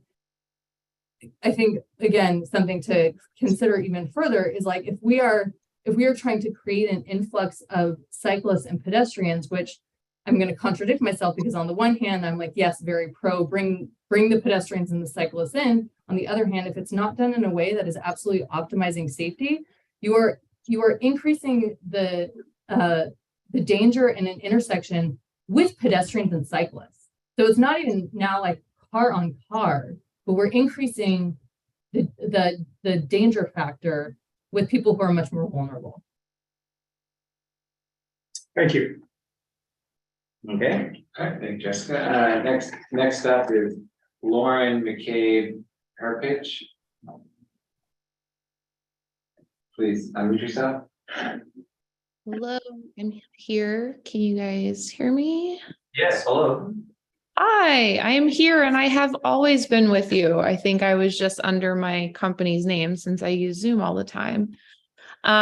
So I'm glad to be here. I do first all want to clarify the remarks I made, since you did ask for clarification on them. And so I did reach out to Loma-Linda Weekly. I do have a letter to the editor being published in the next issue. But one of the things I didn't realize that I had forgot to say 3 key words until I saw that last issue of the Loma-Linda Weekly, quoting my comments about this project, when I said, no one supports this project. And the 3 words I forgot to say was more than me. I said, so I joined this project, gosh, it's almost 4 years ago now, when I saw signs on the trail. And because my family, we don't foresee buying a car for our son to get to school. I know a lot of families in downtown that don't have the means to buy a car to get to school. This is the reason why we live downtown. We want our son to be able to walk to Lafayette Elementary School, walk to Stanley Middle School, and we want a car-free alternative to Acalanes. Now, the reason I didn't support the federal and state funding request is because I felt like there was just too much conversation that needed to be had. There still was the town hall that was coming up. But I think that conversation was needed. And I do want to say thank you to all the members of the public, all the members in the Acalanes neighborhood, as well as members of the Transcert Committee who have spoken to me about this topic. And I've heard a lot of great ideas and I won't say great ideas, great feedback and understandable concern. But what I will say too, though, is that it is a lot harder to propose a solution than it is to oppose a solution. And so I would say there has been a lot of work that Eric has done, I have done. I have put my own money to this project. I have put tons of time to this project. And we do have a lot of support. But I will say too, with that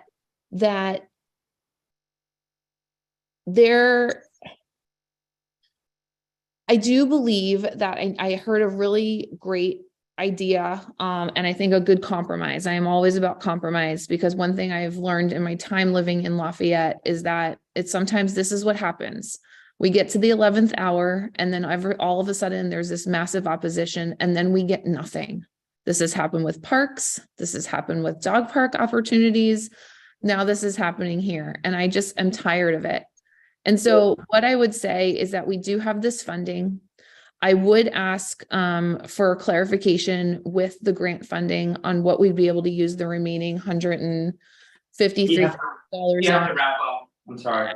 I know, Carl. But I would say that I would be very interested in having this design process continue because that is what the grant funding is for.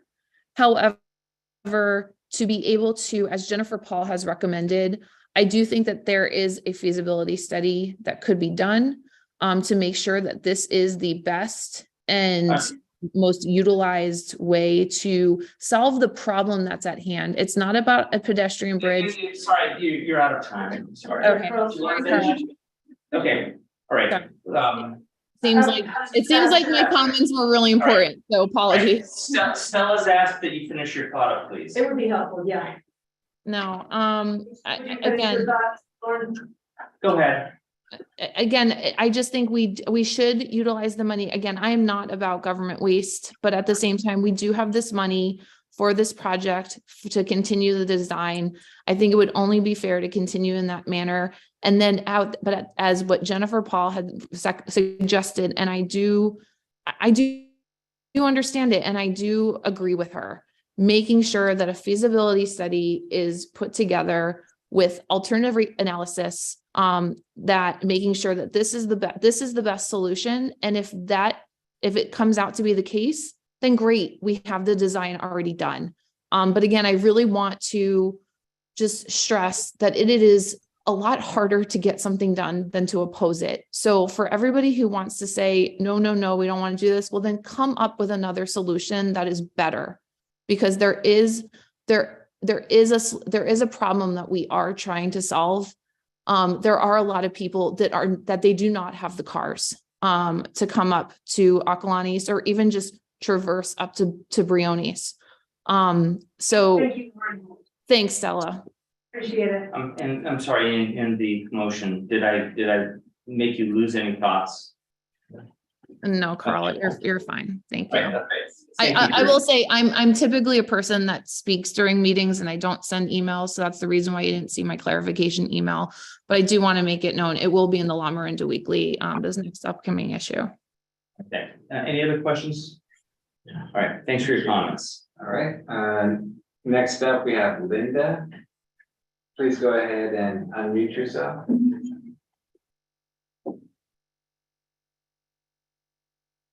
Linda, are you there? Can you hear me? This is Linda Murphy. Yes. I'm being heard. Okay, thank you.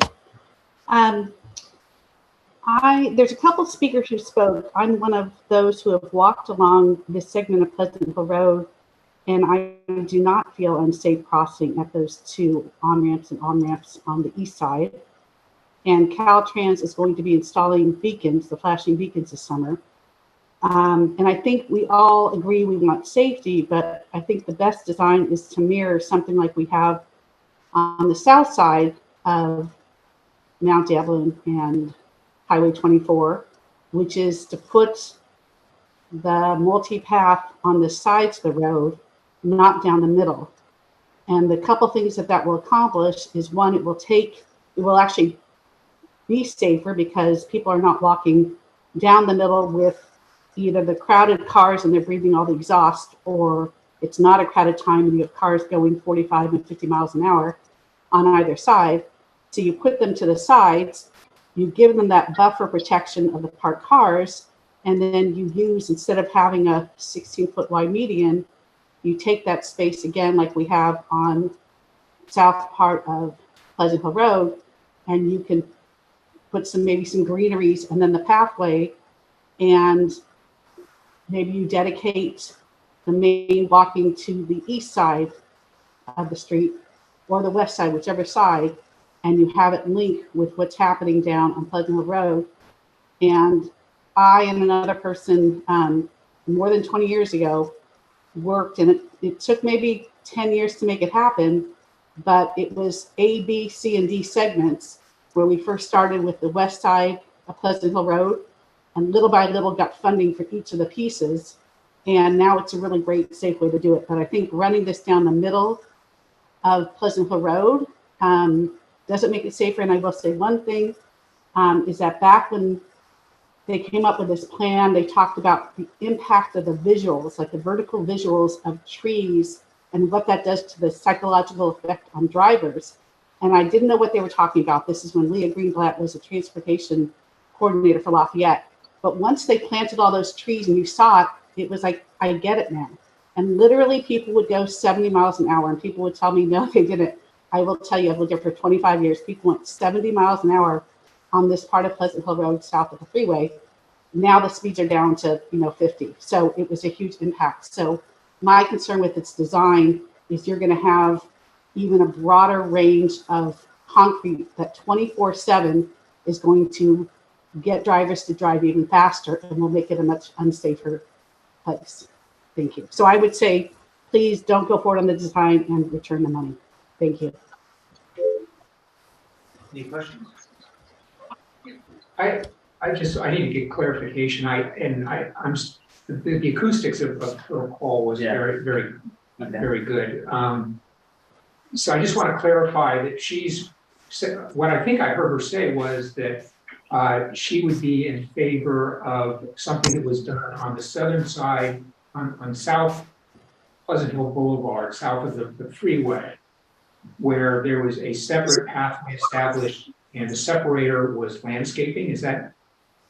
And where is that?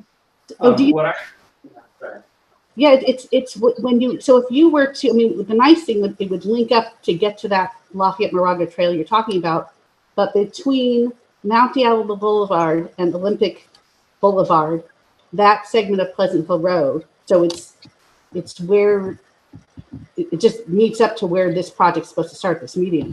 It's that segment of Pleasant Hill Road on both sides, on the east and west side. There's a 10-foot multi-purpose path and then greenery. All the avid bicyclists still like to use the road, but for the walkers, the calmer bikers, they all use the multi-purpose path. So it's great. I don't know if you could see it on his map of where it meets up, where the beginning of his median at Mount Diablo Boulevard. Yeah, right. Let me refer to staff. So staff, there's a class 2 bike lane or class 1. Mm-hmm. On Pleasant Hill Road, south, where this project would connect to. Yeah. Right, that's class 1. Yeah. But isn't there always also a class 2 in the roadway? Yes, yeah, right. Yes. So that's what I'm This one is basically through a class. Here, I'll share on the screen real quick. So I can get a picture.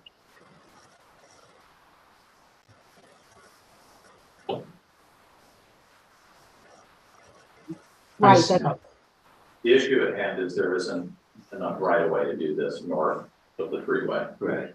And then the other issue is you have emerging traffic coming from the freeway. Yeah, even bigger though, not enough dirt. Right. Okay, thank you. But we do appreciate your comments. I do like trees. All right, another speaker? Okay, next up, we have Lisa. Please go ahead and unmute yourself.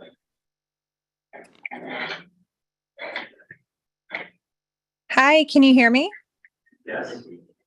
Hi, everyone. Thank you for your time and the opportunity to speak tonight. I am a 12-year resident of Lafayette. I live on Pleasant Hill Circle, which is right off of Acalanes Avenue. I drive Pleasant Hill Road multiple times per day, as I have 3 children that attend Spring Hill Elementary. I do not support this project at all. This is the most impractical pathway I have ever seen. This pathway does not connect to anything. It starts and ends in the 2 worst intersections in Lafayette. I could just imagine what it would be like for multiple people and children standing in the middle of this horrible intersection, waiting to get out of the pathway. I am also very curious about the U-turn at Pleasant Hill Road in Deer Hill. When I leave Acalanes Avenue, I make a U-turn there multiple times a day to head south to get on the freeway. And already as is, my Suburban can barely make that turn. Any work vehicles and trucks have to stop and back up into the intersection to make that turn. My question is, would that specific area to make that U-turn change? Anyone riding or walking in the middle of Pleasant Hill Road with cars on both sides of the path clocking at a documented average speed per the city's traffic study of 40 to 50 miles per hour and up to 70 miles per hour is going to feel extremely unsafe. Speaking of documented speeds on this road, at what speed does a vehicle have to go to either break through or go over that 4-foot concrete barrier completely? I recently saw an accident and a truck was halfway over the concrete barrier, which means it would have plowed right into any pedestrian standing in that median. On page 6 of the traffic study, it states that the PM hours, currently the demand, in quote, the demand exceeds the intersection's capacity. Now, let's not forget about the safety of the drivers. There would be way too many obstacles in the surrounding area. The median, freeway on and off ramps, newly installed white delineators that already are causing major issues, pedestrians, the Acalanes cross-country team running, school traffic, then add a center median with people waving to friends, possibly throwing objects into the road. This would be a complete nightmare. Putting people in the middle of a grade F intersection is irresponsible and is a death trap. We've had 2 awful accidents in the past couple weeks that happened in the middle of this intersection, right where the median would be. This pathway does not solve any problems. All it does is create obstacles, further delay traffic, and cause a nuisance to the surrounding neighborhoods. I also am very concerned about the removal of the 5-foot barrier and how it would affect emergency vehicles getting to all the local schools in the area. I am a parent of 3 children. Never would I ever use this path or let my children use this path. I have taught my kids to always stay on the side of a road. We have a sidewalk on Pleasant Hill Road. I would much rather see our city spend money on improving our current sidewalks, making it look like the south side of Pleasant Hill Road with trees, beautifying it as well. To Lauren that spoke, thank you. The alternative solution is a better current sidewalk to mirror the south side, as well as flashing beacon lights, which I understand are going in this summer, and buses or a shuttle that runs from the bike path to Acalanes. Our little Lafayette Little League manages to organize shuttles for every big event at Buckeye Fields. I would be happy to spend tax dollars on shuttles and more buses throughout the city, which I understand our school district is currently working on adding more buses to the city. Thank you so much for your time and due diligence on this project. I have a question. Yeah. I have a question, Lisa. You had said you were concerned about removal of a 5-foot barrier. What are you referring to? Which is, I read in the traffic study that the 5-foot barrier would be removed, so pushing the road closer to the sidewalk. Oh, maybe a buffer, like the 5 foot. It's the current, yes, which is the current bike lane, I believe. Okay, I understand. Thank you. You're welcome. Any other questions? Well, thank you for your comments. She asked Thank about the you. U-turn. Oh. Yeah, we're gonna ask it in the staff, so, well, let's do it now. The lane, with the lanes being shifted and the turns, would there be any change in the size of the lanes? No, it would, making a U-turn would not likely be easier, but it wouldn't be worse. Even with the width. Right, I mean, that- I can't say for certain, my suspicion is it might be slightly easier, because in widening it. Can I widen it in a little bit more, because that signal pole is gonna have to move as part of doing the widening, and so will the utility poles. Plus, the terraces project is putting in, actually, it would be better, because the terraces project is putting in another lane. Because they're doing that slip lane that starts at Deer Hill all the way to the freeway, so there's actually another lane there. So it would, yeah, now that I think about it, yeah, it would be a lot easier to make a U-turn. Okay, I have a follow-up question about that slip lane. Is now a good time? Yeah. Do you think you could put up on screen that diagram, the schematic that shows? You had it up earlier. I think it's the one that shows the, It's not gonna show the slip lane, yeah. No, I know, but I was gonna ask just approximately where that would be. It's the one you showed where Ms. Villavoy was talking about the offset. Sure.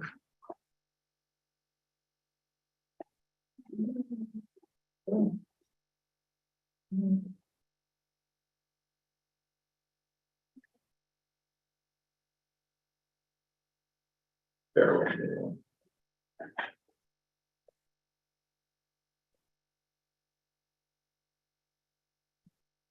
Ah, sure, there we go.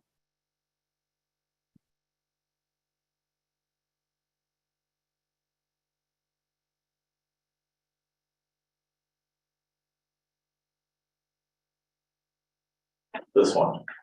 Yep, Correct. that one. Yeah, so essentially this poles. Can you zoom in a little? Is that possible? Sure.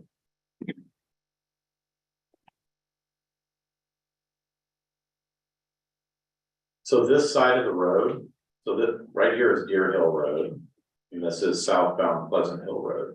This whole side of the road, there'd be another lane. Because that's where the slip lane goes. And what about north of your hills? Is that That would gonna be in also that shift, shoulder? that or- would shift more too, because I believe the slip lane. Actually, I can't remember if the slip lane starts to the north of Deer Hill, or if it starts right after you go through the intersection of Deer Hill. I don't remember where it starts. There is somewhat of a steep lane already. No. Yeah, there's a shared right turn lane, but That's what I meant. that's not the same animal. Okay. So this is a dedicated lane onto the freeway, and I can't remember off the top of my head. If it starts north of the intersection or if it starts right after you get through the intersection. Was there going to be expansion in the north of the intersection? On this side? Yeah, because the I- right turn. I believe so. Was short. I believe they were making a more formal right turn pocket as part of that. Yeah. And so that would be right and through, or that was only right? Right, I don't know. My recollection, it was a right-hand turn lane, and on the other side, it was the slip lane with a pull-out for buses, but. So it was straight through that was Yeah. intended to go straight to the freeway on ramp. Yeah, it's been 2-3 years, sorry. Yeah. Memory's not that good. And then so in the north, in the south of the intersection, would there then be 3 lanes? One would be, Yes. okay, How can it not be part of the study if you say it exists and it's not there? That's insane. Because when we started all of this, the lawsuit with terraces was still underway. So what we're doing doesn't do anything to the, what, It absolutely changes what's there. it changes what's there, but it doesn't change the design of this. That's crazy to do all this work and not implement something that you're talking about, like you don't even know what's there. Later on, we're gonna mention the need for wetland terraces. Okay, so any other questions? Phil? no, that's helpful. So how many lanes are going onto the freeway? With the terraces, that's their project. I think it's still just one lane going onto the freeway. So they all have to merge. There were still merges. They're still merging, but it's where they merge is what changes. And again, it's been a really long time since I've looked at the terraces project, so. They're two separate, okay. Yeah, I mean, separate project. it would have been helpful to have kind of an overlay or transparency to be able to see this as it exists now, because this is all assuming no terraces, but then also, well, if terraces. Yeah, terraces didn't get resolved until relatively recently, so. No, I know. Okay, do we have other speakers? Yeah, 6 more. Oh, okay. I'm sorry. Well, let me ask, hold on a second. So, I originally had planned, we normally want to take a break after every, 2 hours, and we're over that. We could finish the speakers up and take a break, or we could take a break now and then finish the speakers and then go into discussion. I'd like your input on what the commissioners would like to do. Can I just ask how many people are in the Zoom audience? 6. There's 6 have their hands raised, but there's 33 other attendees, or 33 attendees, including the 6, but that obviously includes people who already spoke, so. So it's, they kept jumping on, so, so. Could we maybe ask for a call for people to raise hands if they're planning to speak? People will keep raising their hands. But Greg, what were you gonna ask? Well, I propose we try and get through public comment, and then take a break prior to discussion. Is that okay with everybody? Okay, all right, thank you. Next speaker. Yeah, next up, we have Michelle Greer. Please unmute yourself. Hi there, thank you. I feel like this project is a classic case, and this happens in government a lot, of something must be done. Well, this project is something. Well, then let's do this project. When there's no research or data or studies to show that this is the best or even an okay solution to the something that needs to be done. And I think we're all in agreement, the people that have spoken up, the many, many, many people that have spoken up against this project, and the very few that have been in favor of this project, that yes, this is a terrible intersection and something needs to be done. However, this project is not that something. What needs to be done maybe can be discussed at a later time. Maybe we can use the leftover funds from this project that aren't going to be used, or hopefully aren't going to be used, to find that better solution. And I'm not trying to say that perfect needs to be the enemy of good, but this project would definitely make this intersection worse and more dangerous. And in response to the support versus opposable, or the opposing comments regarding this project, the vast majority of people who will be directly impacted by this walkway and bikeway are opposed. It's easy to try and dictate from your tucked away Burton Valley and downtown Lafayette neighborhoods what should be done in my neighborhood. And by the way, I live in the Acalanes Avenue neighborhood and have for several years. Have 2 children. One goes to Spring Hill and one goes to Stanley Middle School. I would never have the audacity to tell you what to do in your neighborhood, especially if you told me that what was being planned would not be used and would be very, very unsafe for multiple reasons already mentioned. I second and third all of the other speakers opposed and all of the reasons why they said that this project would be unsafe. There's too many to retell here. I'm also a member of the Safe Path to Acalanes Facebook group that was mentioned earlier. And this was mentioned as, oh, we have so many people on this Facebook page as a sign of support. I'm joined so that I could keep tabs on this project because it directly affects me and my children's safety. I'm not a member of the Facebook group because I support it. And what also isn't being considered here is that Pleasant Hill Road is a major thoroughfare for the entire county, not just our corner of Lafayette. It's almost like a mini freeway.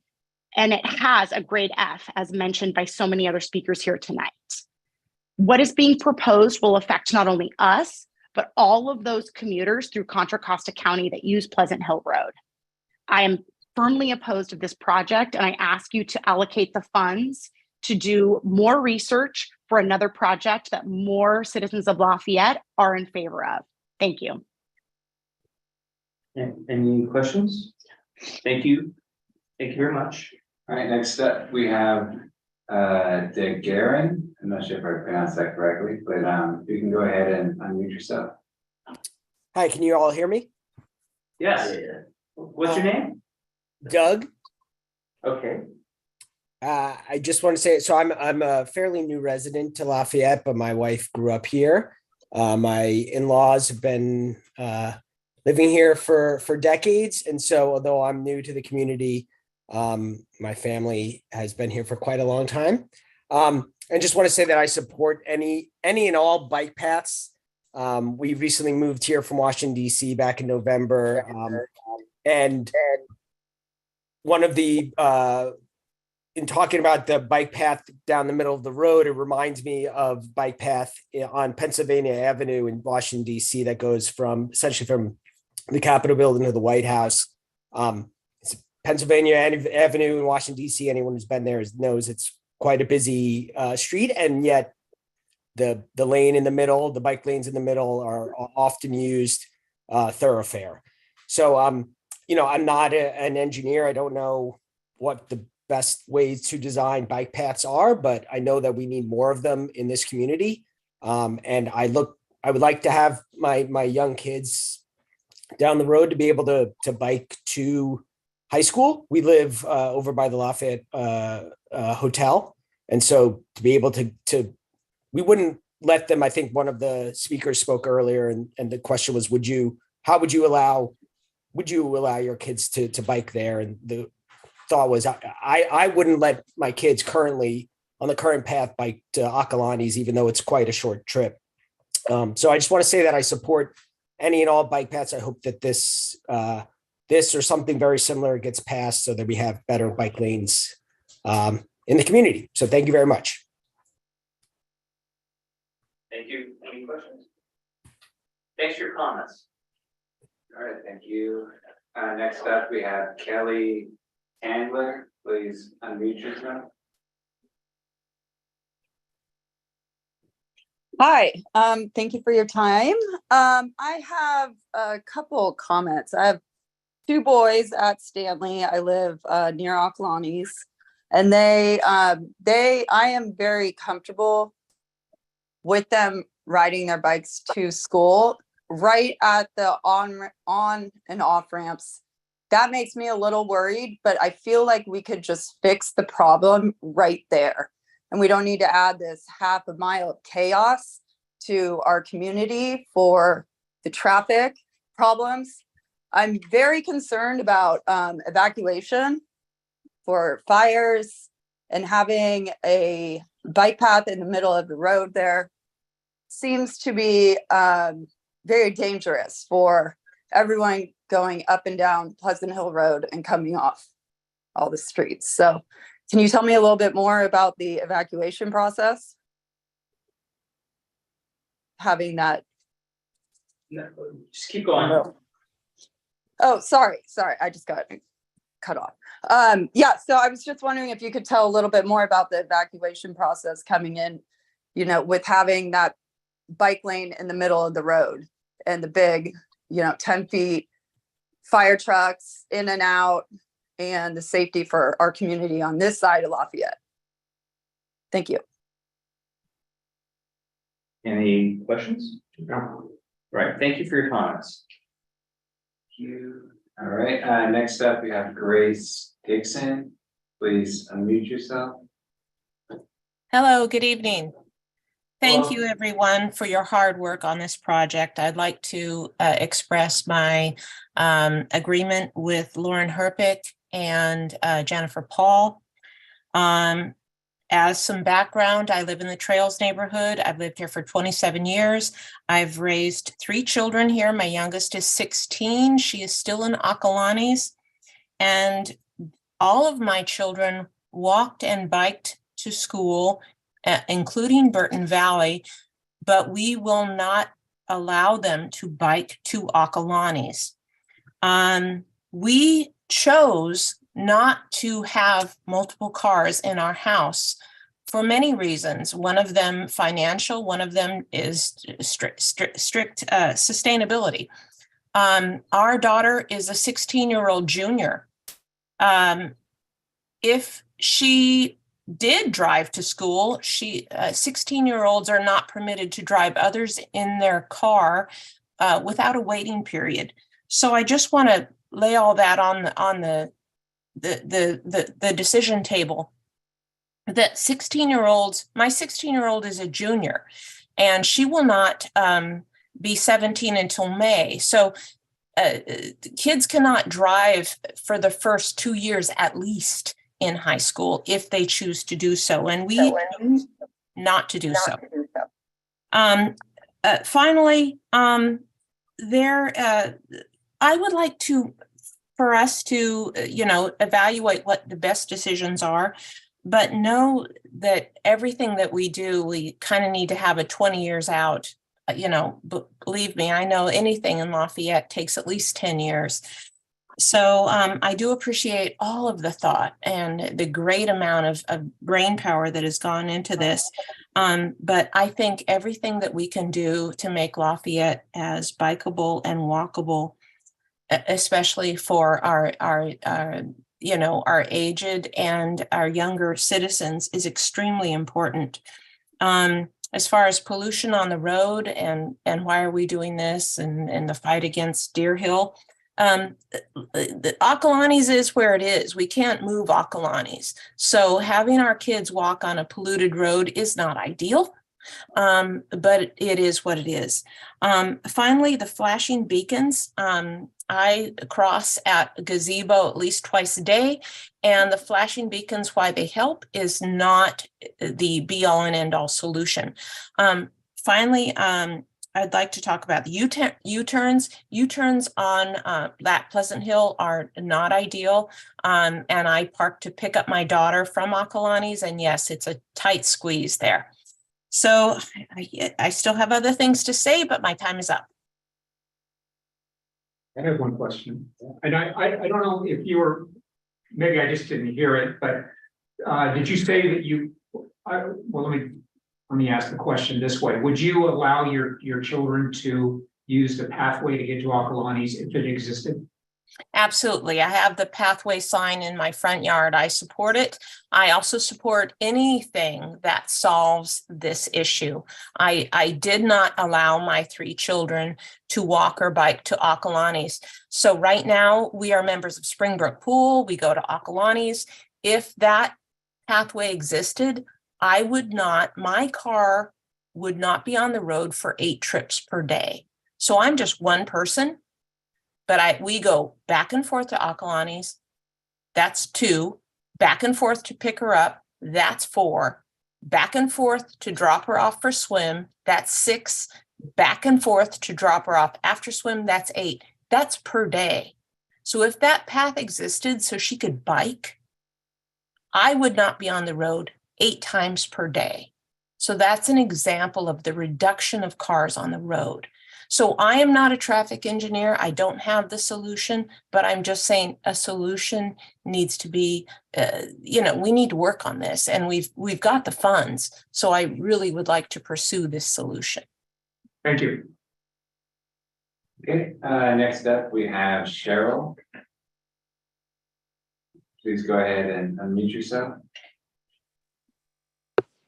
Hi, and thank you for all the time you're putting into this. Appreciate this commission very much. Saying that, I'm not necessarily in favor of this project for a lot of reasons that have been expressed prior to this. I do not live in that immediate area. I'm in the downtown area. So I'm one of the people that, just so you know, I'm not in that immediate area. The people that talked about the storm drain that was on the street before Stanley is concerning. I know a lot of people already are taking that route there, and that's very concerning. And they've talked about no sidewalks and dark streets and stuff like that. So you're actually taking a very dangerous situation and making it worse for them. And I think that should be highly recognized. Rob Lavoie brought up very good points about that off-centered route that you might be able to hit that and die. I need that worried about that as a class F intersection, and you're going to make it a lot worse. I have concerns about putting cars further back on the freeway. They're already starting to back up with commute up to the freeway point. So I don't want any cars to be on the freeway, and I want that to be analyzed. Carol Singer brought up a really good point. Eric Law made a comment earlier on one of the workshops that he interviewed parents about whether their kids would ride to school. Parents will say one thing, but the kids at that age are going to do another thing. That's just part of growing up and being a teenager. And I want them to be interviewed and find out how many teenagers will actually take this path and not the adults making those points. I think that's really relevant. Eric Law also made a comparison between Acalanes and Stanley. Stanley, you don't have the ability to drive to school, whereas Acalanes, you do.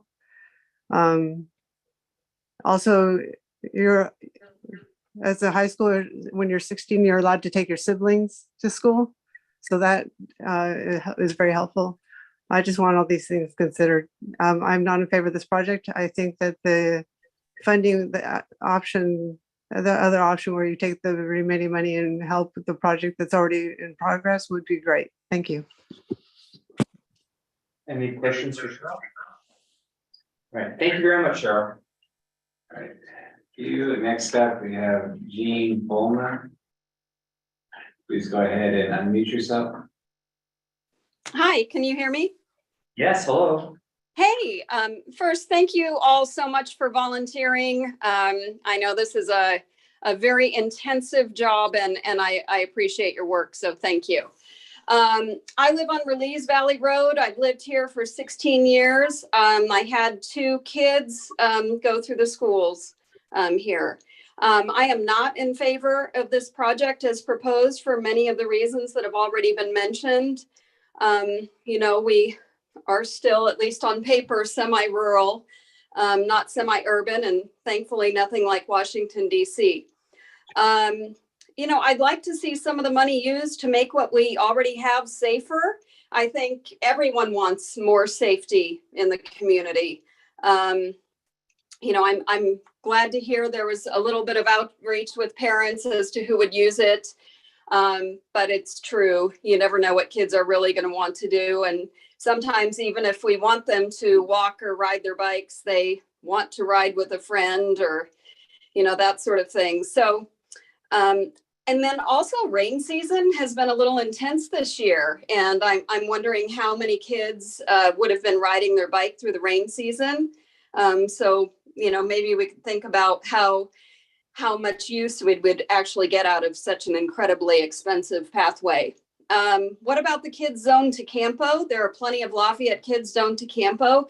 Is there also a biking appetite? Maybe we could focus on that side of town a little bit.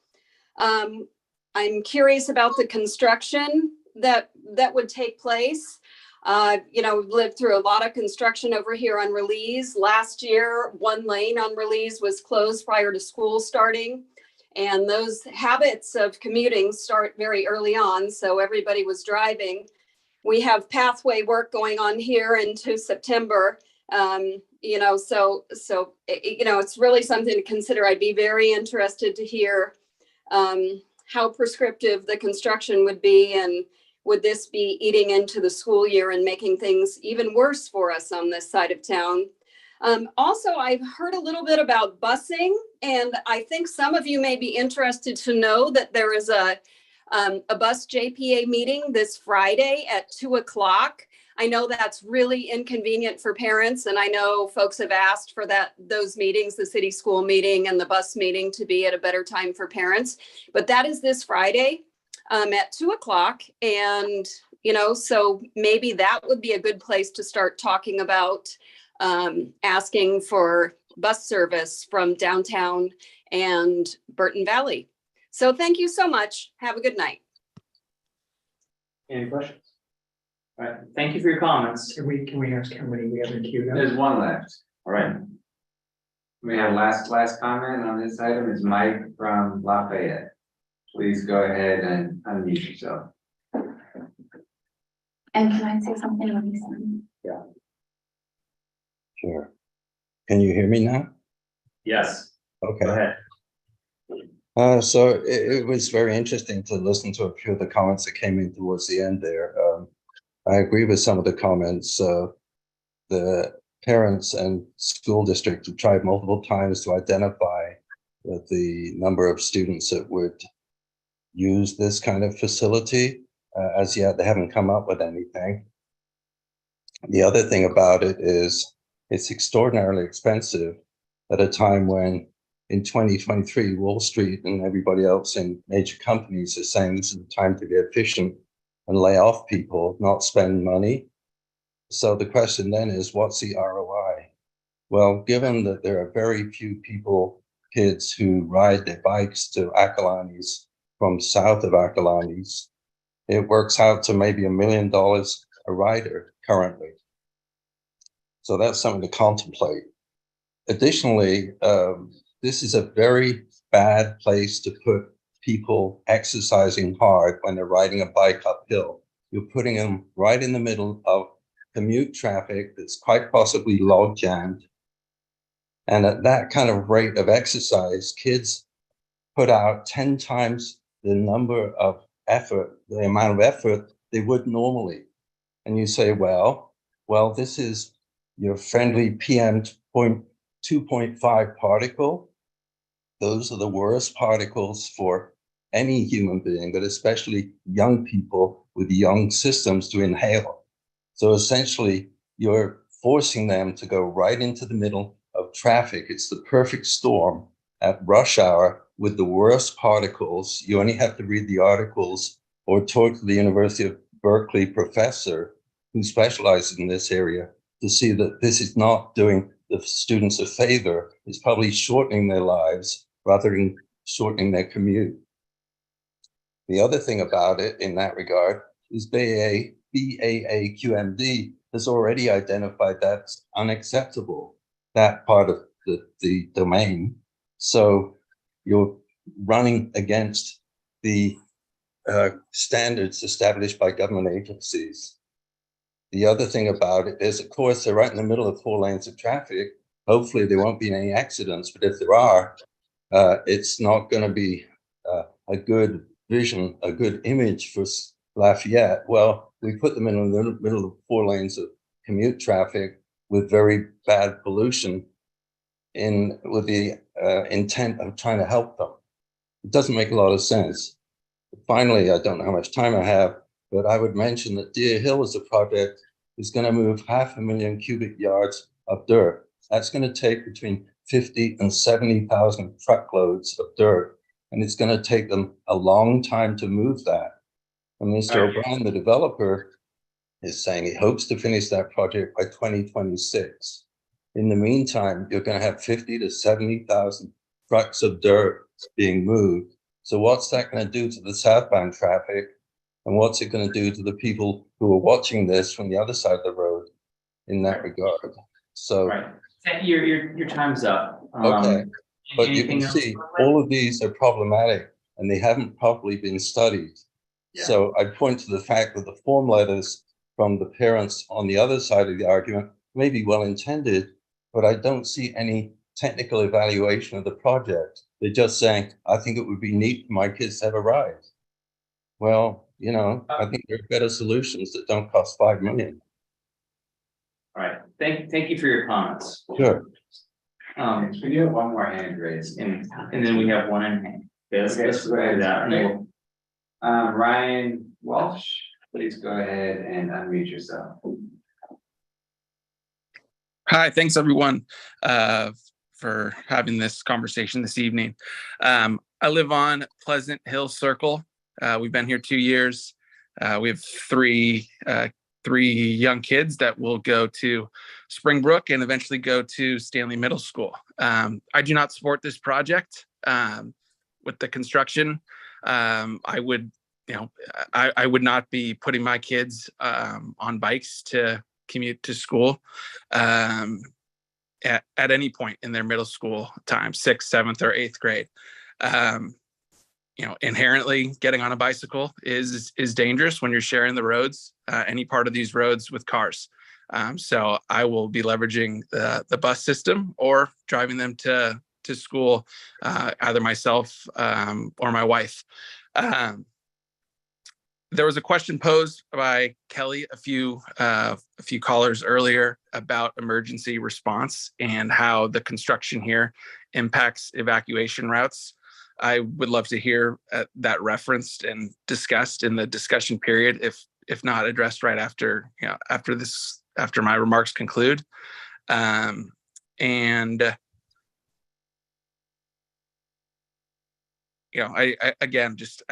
don't support this project. I would love to, as other callers have said, have some surveying done with not just students that go to Acalanes, but students that go to Stanley, the future potential users of this bike lane, to understand what's the actual use, what's the uptick in usage and biking to Acalanes in the future. So I appreciate your time and hope everyone has a nice evening. Thank you very much for your comments. And then we have one step left in the in person. So you want to just state your name and we'll get your slip later. Hi, this is Jeanette Moan, and I am located in that neighborhood, which is south on Pleasant Hill Road, south of where the project is being proposed. I do appreciate all the hard work on this. I've raised 3 kids in Lafayette over 25 years, all 3 of them bused, biked, walked, or hitched illegal rides, most likely with their underage driver friends to Acalanes and other places. And were caught a few times, but that's just to be expected. And I never dreamt of not allowing them to ride their bikes or walk. I am definitely opposed to the project as it's proposed. I would argue that I could not imagine a teenager who'd be willing to deviate from the pathways that exist already on the southern part of Pleasant Hill Road to go to the center and then back over to the east side pathway. And I do encourage the work to continue to find a solution that does indeed produce a continuation of the excellent work that's been done on Pleasant Hill Road, even if it's only performed on the east side. And with that, I'm looking forward to the discussion following. Thank you. Any question? All right. Thank you so much for the comments. All right. Wow. Okay. A lot of input. It's now 9:41.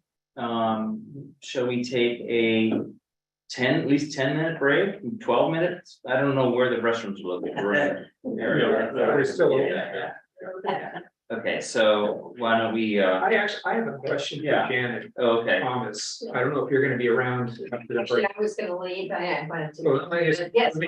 Yeah. Janet, Janet Thomas, if you don't know, she's a former teacher at Acalanes.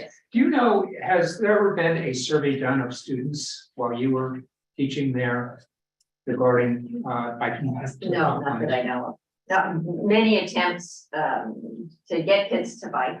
Bike to work week, we always did something. We gave candy prizes. We gave tickets to movies. I remember, and we had an uptick of maybe triple normal.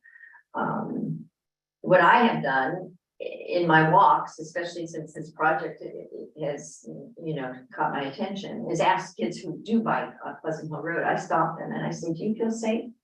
And I've not heard, and I'm not just saying this. I've asked probably 7 people, kids who do bike on that sidewalk, or and they say they feel safe. And I've watched them. They stop at they're not. I understand the desire to have a regional trail. I'm all for connecting different regions of, the East Bay, but I just think this particular space, what I would love to see is what she mentioned, is expanding that portion to mirror the south part of Pleasant Hill Road. And I know Matt said there isn't space for vegetational, but Matt, you're talking about moving the median strip and taking some of that from O'Brien. So I mean, quite honestly, I mean, if that could be done. And I don't want to play devil's advocate. If that could be done to move the median strip, you know, possibly we could gain more land. I'm just saying, and I know that there is there is space that the city owns that right now is just basically rubble. It's dirt and in weeds in that area that we're talking about. I'm sorry, I don't want to, you asked me a question, Martin, And you respond. Thank you very much. I'm sorry. Yeah. All right. All right, so it's now 9:45. Let's take a break. Shoot for 12 minutes, no later than, let's say, no later than 10 o'clock. Try to get back early. Thank you all. Yeah. Thank you, Jen. Thank you. Lots of input.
Okay, we are live. And we are live on all the devices? Yeah. Okay.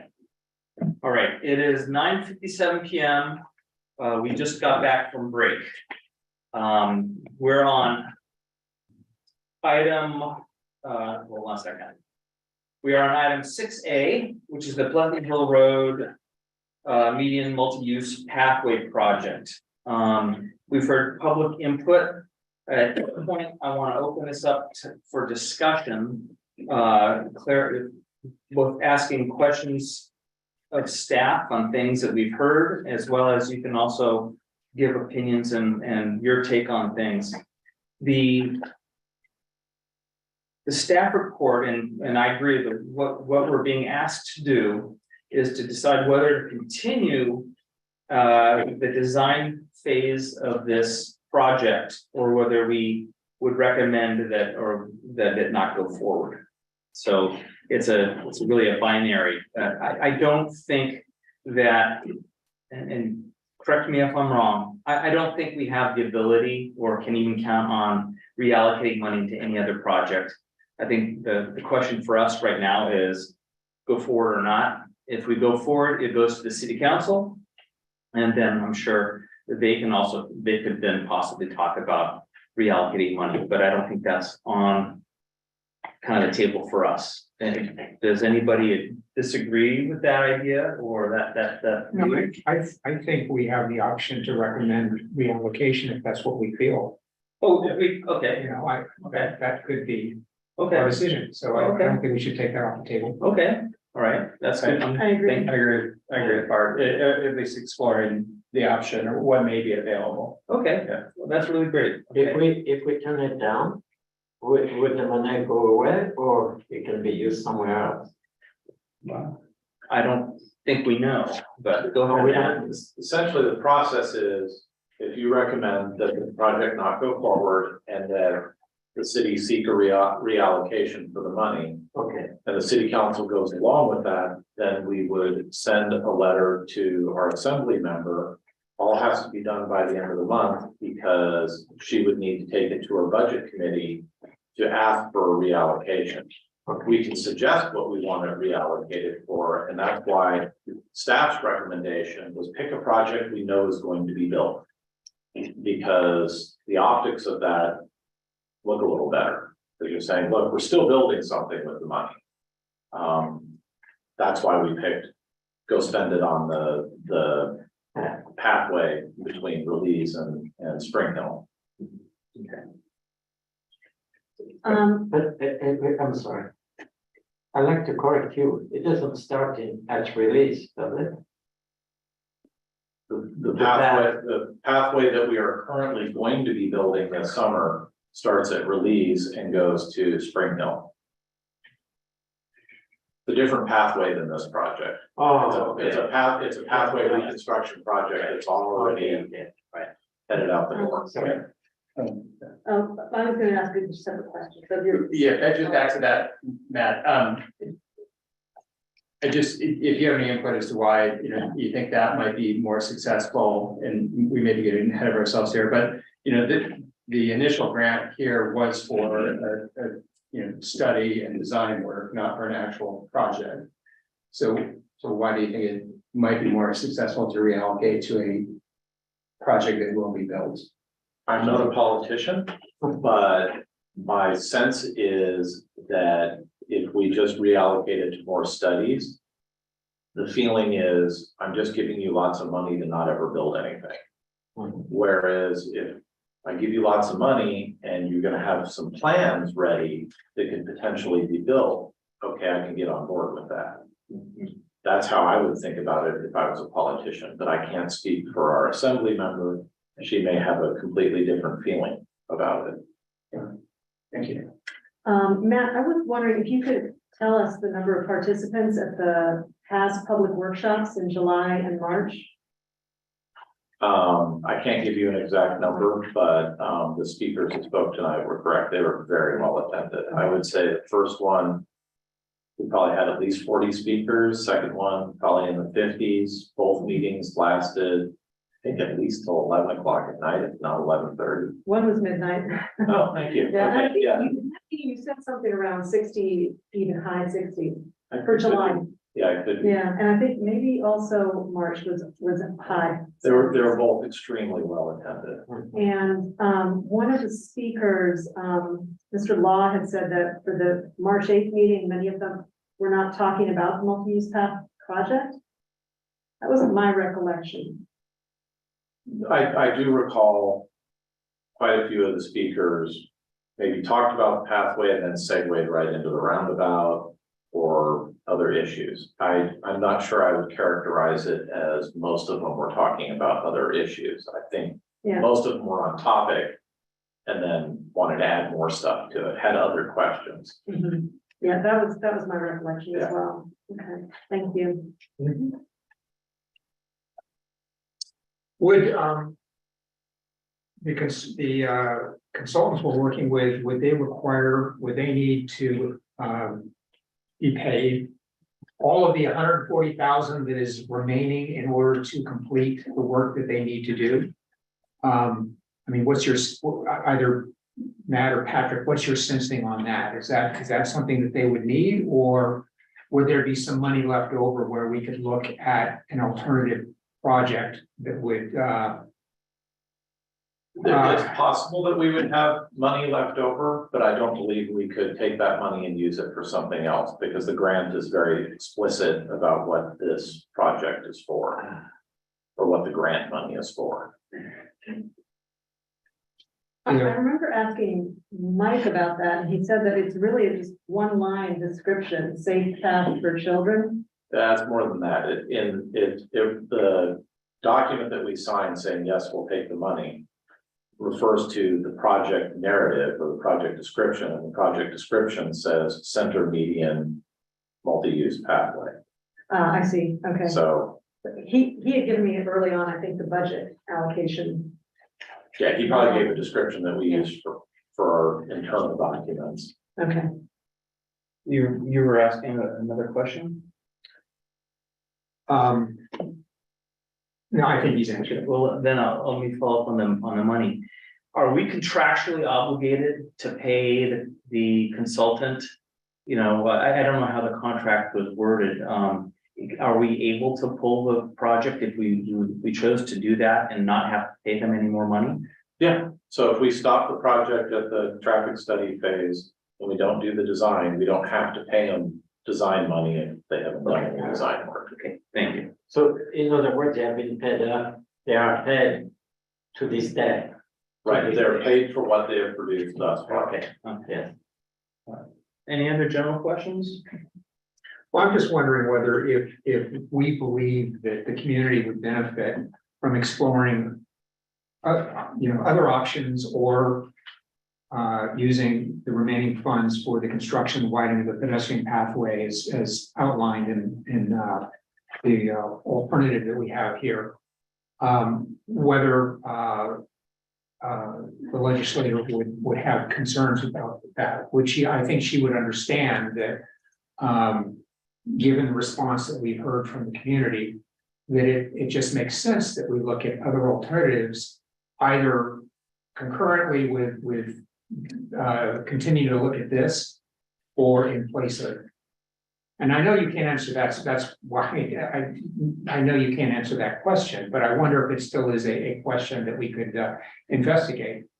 Just to be clear, are you asking for the city to allocate city funds to do additional studies? Or are you asking that the reallocation of funding not be to a project that we're gonna build, but to more studies to see what we should build and no design work at all? First of all, I'm thinking out loud. Okay, fair enough. Okay. And I'm seeing if there's a way that we could either continue looking at this project, but at the same time use some of the funds to look at an alternative. And I think that it could be explained to the legislature, I can't remember her name, Rebecca Bauer, thank you, would understand that given the circumstances, this would make sense for us to do. or barring that, and I realize you can't answer that question right now, but if that doesn't make sense, then, I guess the other alternative is what you provide here is the alternative decision that we would make tonight, which is to go back and ask to reallocate the funds towards building this planned walkway, which she may find, or they may find more agreeable, since this is something that is in the works and, for the reasons you just explained. So that's what I'm, as I think out loud, that's where I'm going. That's my question is, would they be open to looking at allowing us to use some or all of the money to look at an alternative project? Based on the timeline that we have available to us, I don't think we're gonna be able to get an answer to that particular question. We can certainly do that. We can certainly ask for a reallocation of the funding to do additional studies. I think if we do that, we won't have any money or enough money left over to design anything. So that you can certainly recommend to the city council that they do that. I just don't know how that'll end up. The assembly member may say, no, I'm not interested in doing that. Give us all the money back. I think we need to look at alternatives. I mean, given what we've heard, in a perfect world, this new project proposal or this new design would have been agreeable to the residents at that end, at that terminus, as a compromise. But clearly, we have work to do. We're not there yet. And so in my mind, it seems like the best thing we can do is not go forward with design. What we do with the actual funds, I don't know. But that we really need to go after a corridor study for Pleasant Hill Road and work with CCTA, work with Caltrans to do a holistic and high level or just bird's eye view of the whole area to understand what are the possibilities, whether this east side pathway could somehow be added with changes to the off-ramps and on-ramps, perhaps. I just think that unfortunately, we knew we had a problem, but we jumped to one solution. And in hindsight, not jumping to a solution before we really understood the requirements, understood what the stakeholders wanted, like what does that Ocalanis Avenue neighborhood, what are their needs? What are the things that they would say they would like if we asked them at the beginning? That we're just in a position now where we have a single design that's just not meeting the needs of all the stakeholders. And I think the group at the end of the terminus, in theory, they would probably generate more trips on that bike path, given that it would be convenient to get to downtown, but only if it's a path that they're interested in using in its configuration. So I think we've heard people talk about an east side sidewalk widening path perhaps as a more appealing. And so I think that we need to do that corridor study. And I think it's actually in the long-range action plan as an action, specifically a sub-regional corridor study for Pleasant Hill Road to look at multimodal mobility, safety, evacuation route issues as well. And so I would advocate that the city initiate discussions with CCTA to find out just what is the mechanism for doing that, what is the funding, the timeline. Okay. So Greg, why don't we go through everybody? Let's talk about our thoughts and then and feedback, and then we'll come back and figure out course of action. Sure, yeah, and so I appreciate, kind of what you're saying. I don't know that we kind of jumped to conclusion when we looked at it a couple of years ago or a few years ago. It was a, interesting study, and I think our recommendation was, for further study, which, the city's done, the consultants have done. Clearly, there is, the majority, I would say, of the community is not in support of it. There are problems that have been identified with it. There are potential usage issues. I would say, though, I wouldn't frame this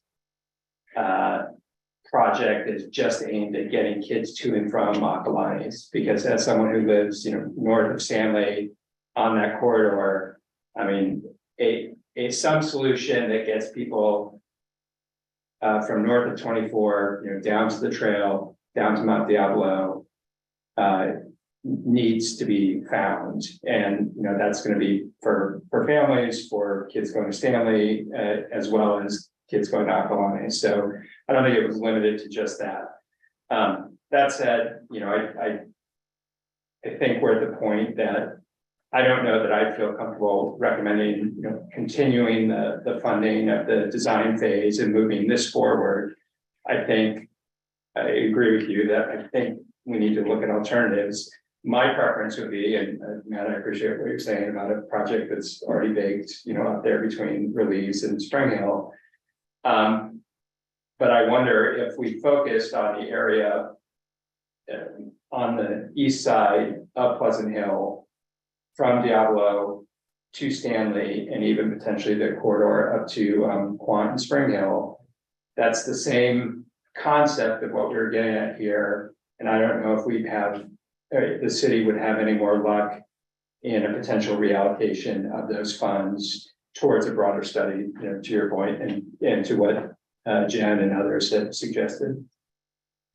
Yeah, and I'm not sure what the cost would be for a corridor study, but I mean, as I was thinking through this earlier, I looked at the item C that we're going to hear, and you're describing something very similar, a robust public engagement effort that would result in technically feasible conceptual design alternatives.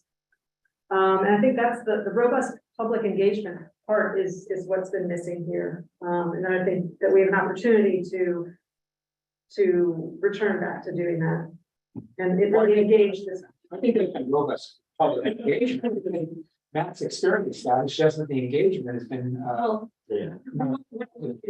is in advance of a solution, conduct public engagement, find out what stakeholders are interested in, what their needs are, and then find out, well, okay, here's some alternatives that could work, that could meet those needs, and this one's preferred for X, Y, or Z. This one's the second runner-up. I understand. More of a I understand. analysis and a solution analysis. Yes. Yes, I wonder if you are aware of what Orinda has done with their pathways, going under the freeway without being on the road. I wonder if we could do the same thing. There would be elevated pathways as opposed to going the center. I think the only elevated one is where they fly over an off ramp. There are other ones where they go underneath the freeway, and those are green painted bike lanes. This is near the BART station. We're talking of Orinda, right? Yeah, at the BART station. Yeah, there is one that is elevated. Right, it's only over an off ramp. Maybe an on ramp too, but yes, you still have to go underneath Highway 24. Right, yeah. In a green painted on road lane. You have the choice, yeah, on one side anyway. Yeah, the other side, you know. Yes, there's a, unless you go through the parking. Okay. Would be too expensive, right? It would be staggeringly expensive. Other questions or comments? Yeah. No. Here's some of my thoughts. First, I want to go back to, I've been a big supporter of this project from the beginning because I think Eric Law really did recognize the fact that riding a bike on Pleasant Hill Road through a Cloverleaf interchange is inherently dangerous. I'm an advanced biker, and I was thinking about people talking about their kids biking to school, and I biked in another city. I drove and I rode a beautiful 10-speed on a really rural road with no margin. And so I'm sensitive to the idea of people riding to school with big backpacks on their back. But that being said, I think that Eric did identify a real problem and early on looked at a lot of the different suggestions that have been made tonight by some of the speakers, including, you know, widening the sides and doing other things. And he came up with what was a potentially good solution. I was not really prepared for the side effects and the potential impacts that were going to happen with the Acalanes neighborhood. And I was really glad that this last round included the return of all of the lanes. And there was also a lot of great potential synchronous changes that could happen in conjunction with the terraces. But that being said, if you've got a community that is basically opposed to a solution, then it's probably not the right solution for the community. So I don't agree necessarily with all of the speakers' concerns about emergency access and slowing down of traffic and so forth. And I think we should recognize that the city of Lafayette has got a long-standing goal to connect networks. And we want to do that. It just seems like this solution isn't really the best solution for going through that interchange. And the problem is, I don't think the idea of rapid flashing beacons as a solution is really good for walking people, but not for bicyclists. And so I'm really torn because I'm a big supporter of this project, recognizing though that there are a lot of other things that as Matt put into the staff report, that expanding walkways is a great thing, building that out. We've had public input and we included in our work plan goals that we want to look at Quant neighborhood and the drop off at St. Mary's Road as potential projects. And I'm sure there's other things also. So I'm sorry to say that I'm not really keen on going forward with the design work. And that I can maybe talked out of it, out of position. So that's kind of where I'm landing. But Yeah. so. I did a little research, just looking around to see what other cities have done, and I found one example in Mountain View where on Shoreline Boulevard, where Central Expressway intersects, there was a feasibility or a corridor study, and I think then a complete street study, and they started looking at exactly what we have going on, which is a really wide high-speed road divided with the Central Expressway on and off ramps intersecting. And I think one of the treatments was to square them up and have stop sign for the off ramps.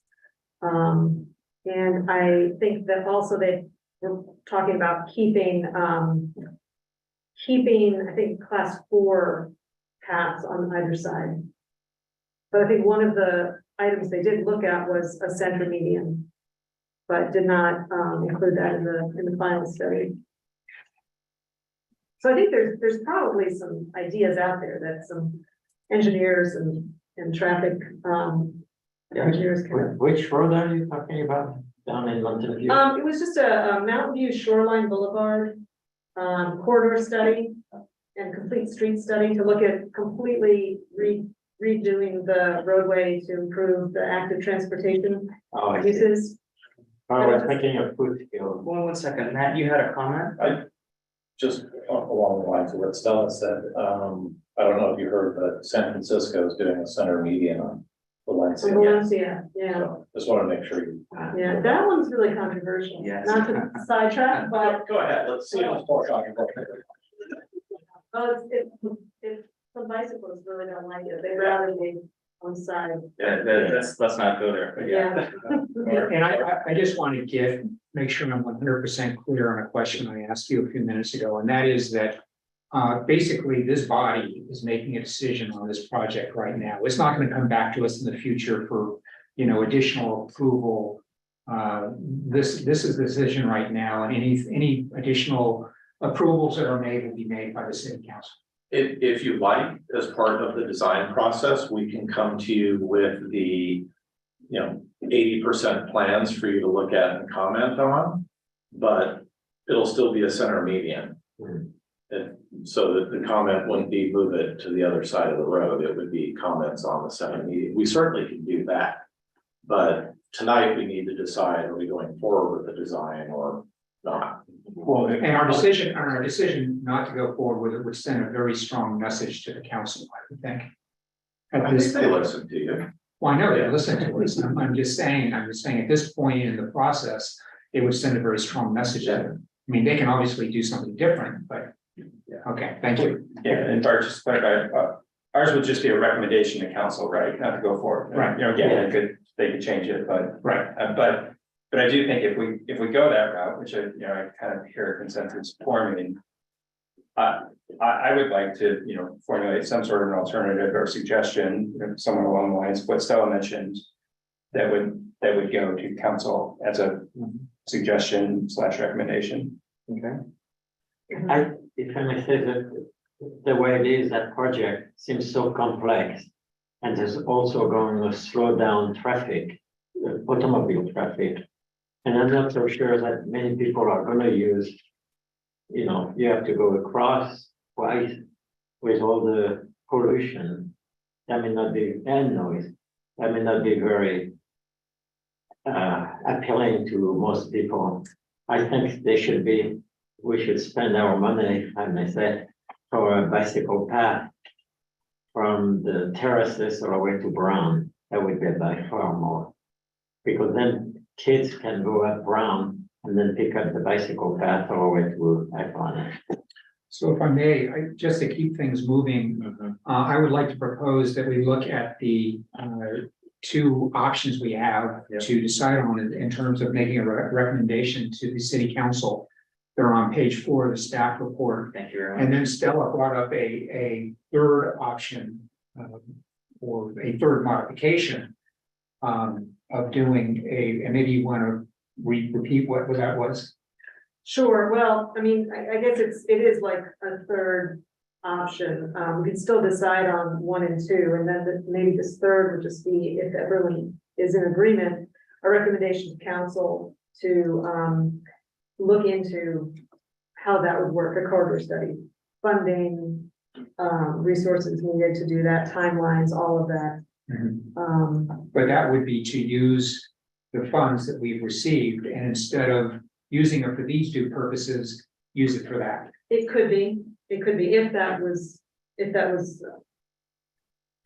it would fly. Well, so I don't know. Let's do it this way. I think, let's go through, I think we should just vote on number 1, whether or not we continue with the design.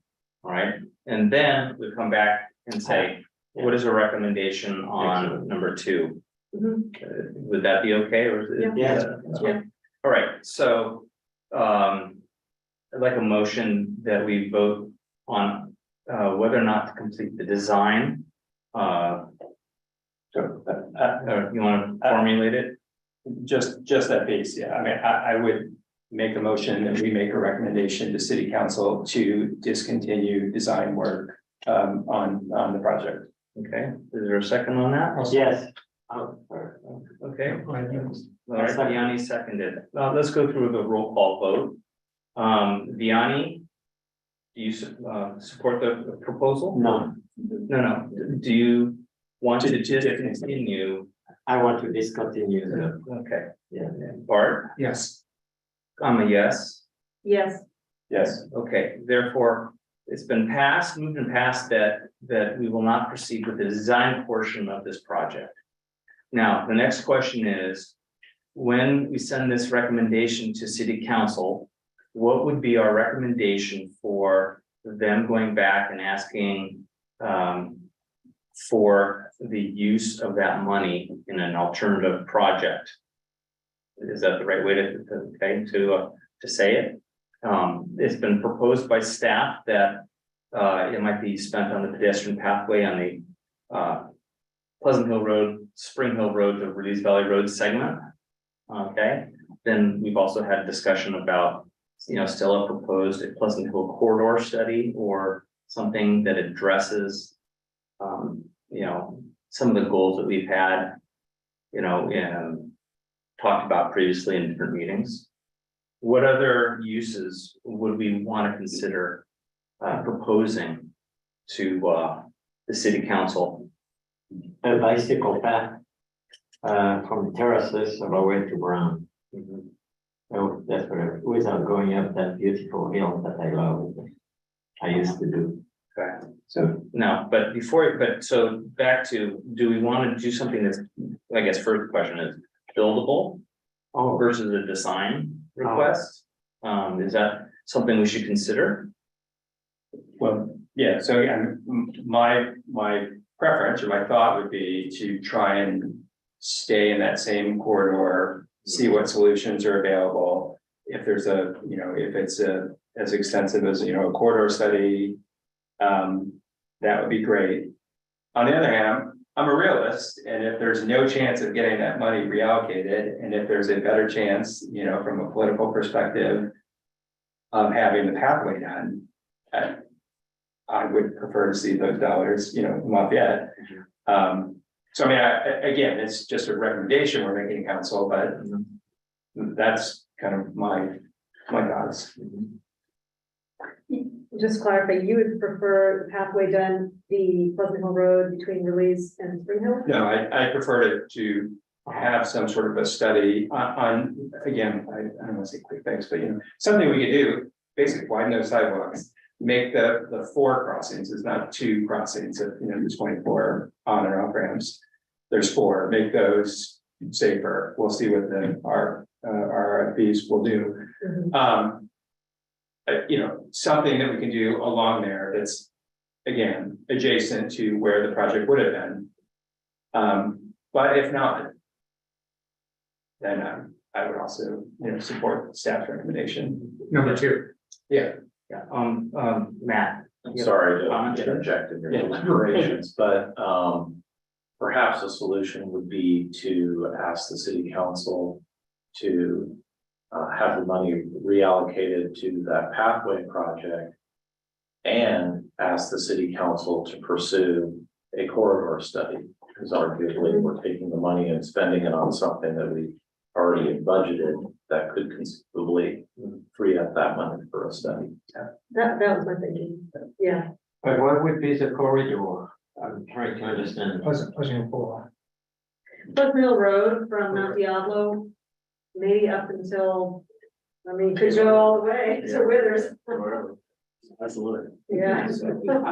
I think that the idea of, I think the idea of amending the staff recommendation of number 2 is a sound approach. I'm sure that Council Member Geringer has got maybe a good idea on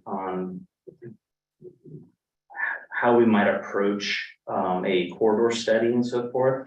But I think that indicating to the council that we'd like to make sure that we use this money on, as stated number 2, and we also want to do a corridor study to help reduce traffic and safety concerns would be useful. So does that sound right? So would somebody like to propose an amendment to item number 2?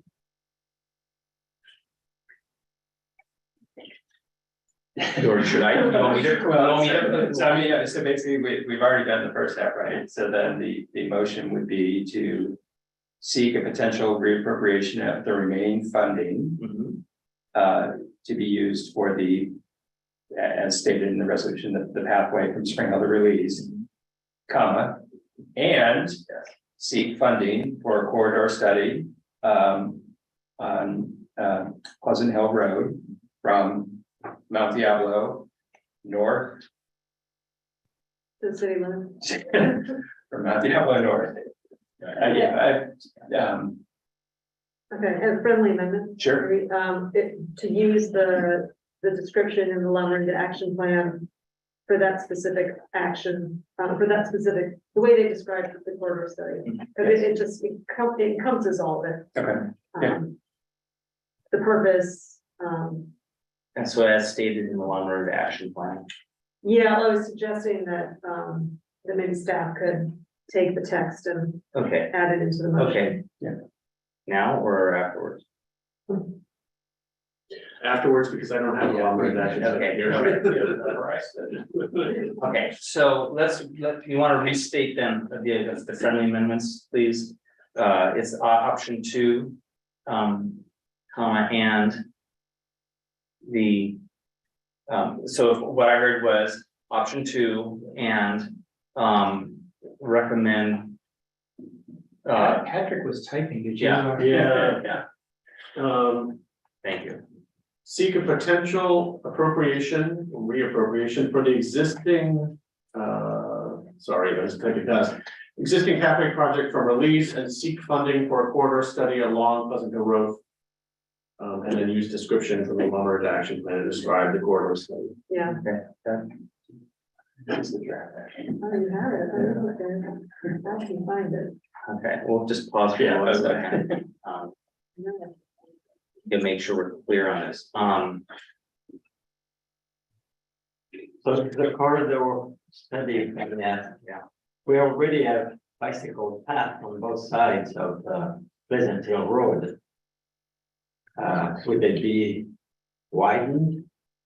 Oh, that's too. Has to be done. Yeah. Okay. So, you found. Yeah, I can read it, so Yeah. the commissioners know Yes, please. what it is. So lumber and action plan draft, roadways 15 is the action. Develop sub-regional corridor management plan for Pleasant Hill Road to provide adequate roadway capacity for local and sub-regional travel, while also including both public and active transportation modes and non-modal transportation issues such as equity, climate change, safety, and technology. Okay. That's one, that's good. Okay, so we had a motion amended. Have we had a second? I'll second. Okay, let's go through a roll call vote. Deanne? Yes. Bart? Yes. I'm a yes. Yes. And yes, so all members support the amended motion. I want to thank, and I do want to shout out and thank Eric Law and Lauren for all your work on this. You recognized a need for safety, and I'm sorry that this was characterized primarily as a school kids rather than all community members, but reality is that that's the way it is. And I think that we'll look for solutions, more solutions in the future. Okay. All right. Thank you. And thank you, Matt, for all your hard work on this. I think that your meetings have been really excellent. So thank you. Thank you. Thank you, Matt. Appreciate it. Support. Okay. Good evening, everybody. All right. So let's move on. I think we can get these next 2 items done tonight. We'll start, the next item is item B, the Lafayette General Plan Safety Development Update. And Stella has been doing tons of work and we look forward to what you want to tell us. Okay, let me just get my right folder out. Yeah.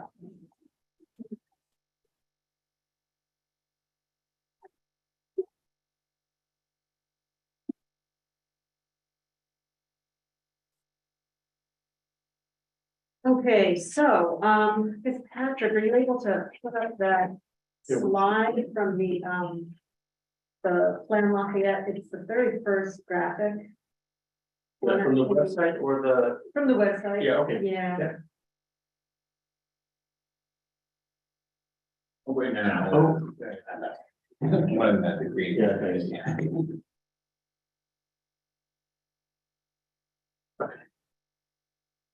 And then if we can scroll so that we see the graphic, that's,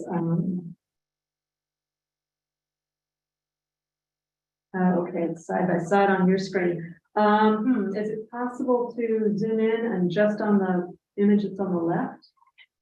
Do you want the 6 boxes or the hexagons? Just the hexagons. I mean, not just the hexagons, Yes, but yes. that portion, yes. That portion.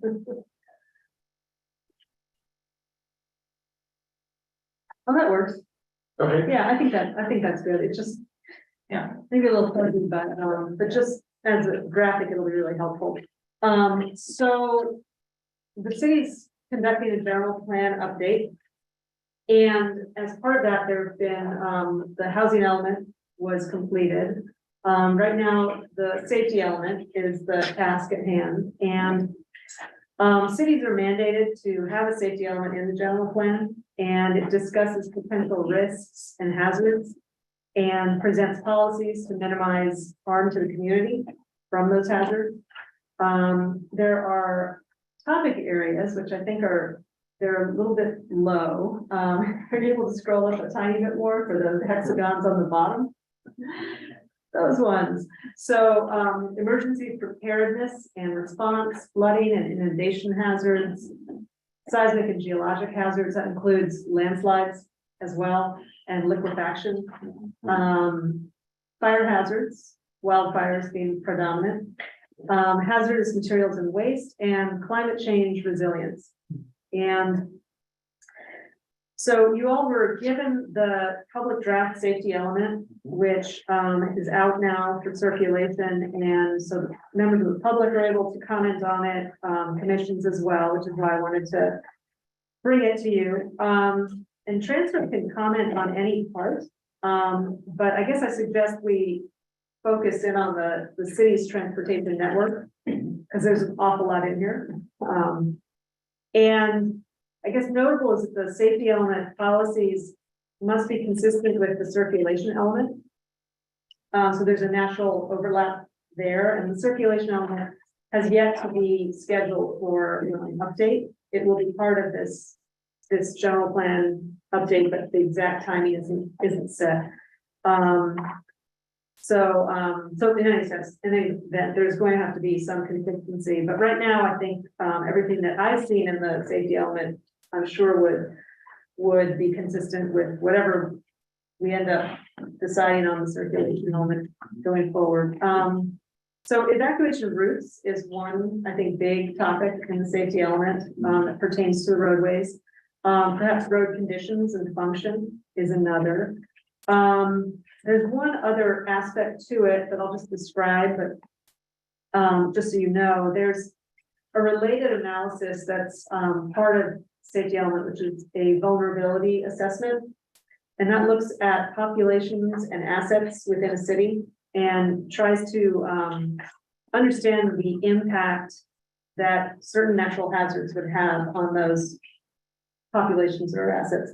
And also review or evaluate their adaptive capacity to try to see who is most affected and least resilient, and then try to find policies and programs to support those communities or those assets. And so I should also note that the assets are often infrastructure, physical, and so roadways would be an asset that would have vulnerability for certain of these hazards.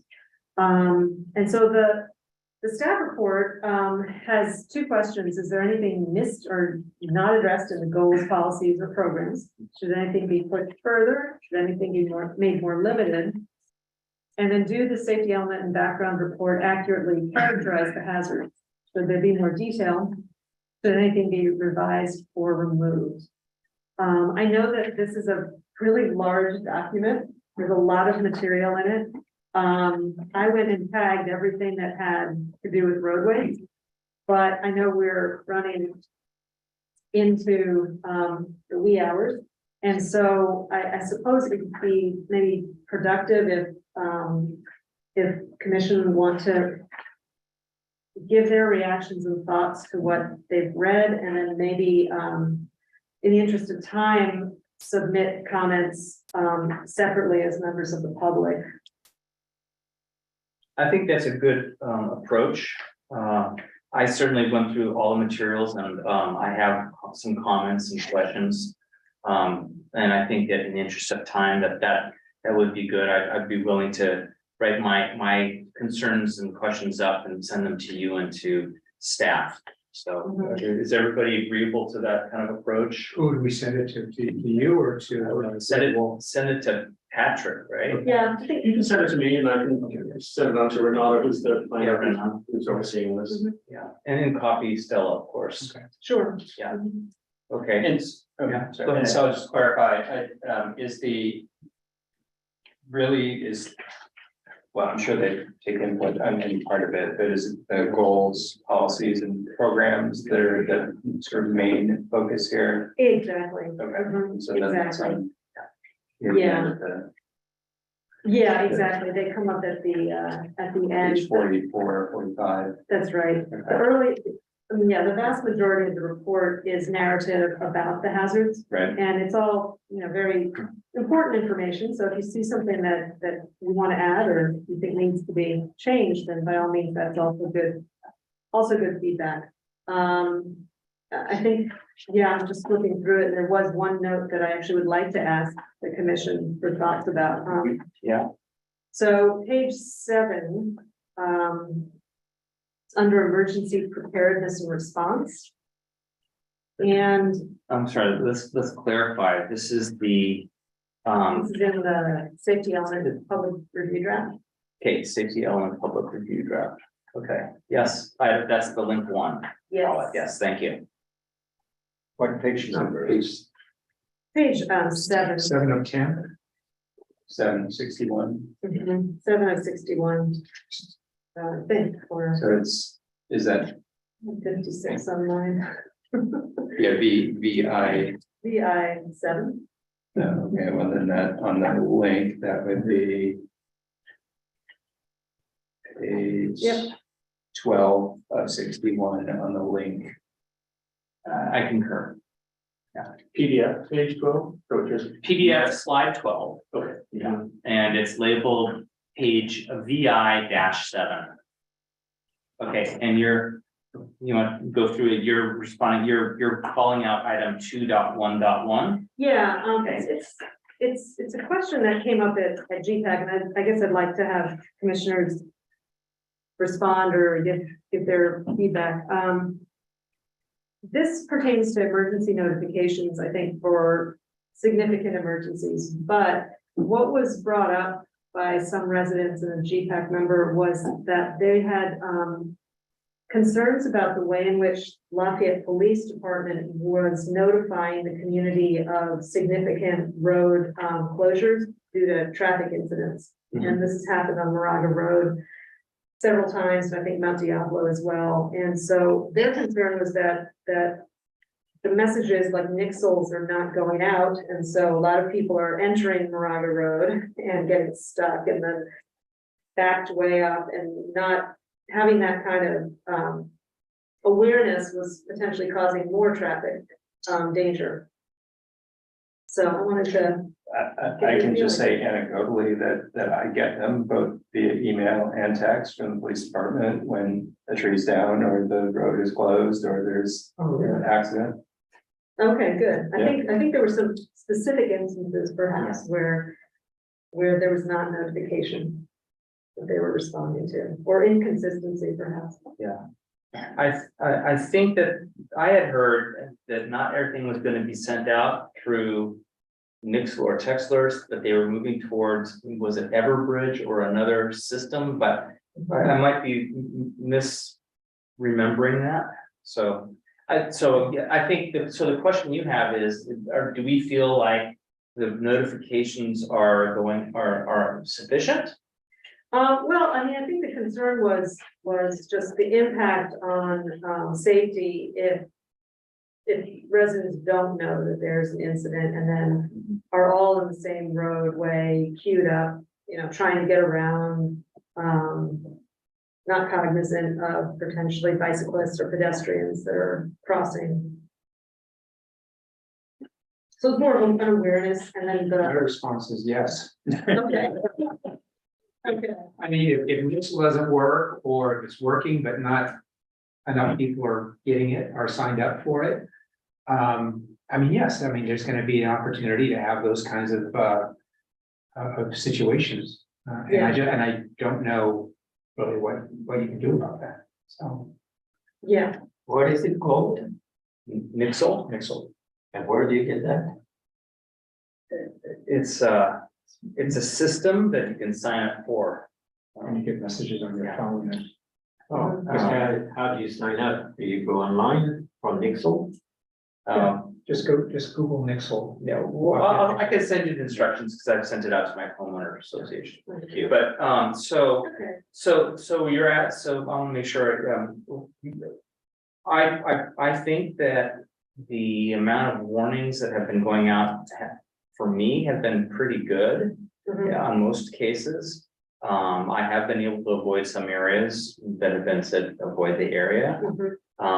I think in general, you'll never get everything. The thing is, the city continues to advocate that people program the AM radio station and everything into their car radios ahead of emergencies in case they don't get messages and they're stuck. I don't know, again, that's, I think, more geared towards really major disasters. Mhm. So, I mean, I think that for what I've seen so far, I'm kind of happy with what I've seen. But not knowing what I've missed. I don't know what I've missed. Yeah, well, this is, the situation that was relayed, just not having gotten those alerts, when there was something that caused significant, disruption.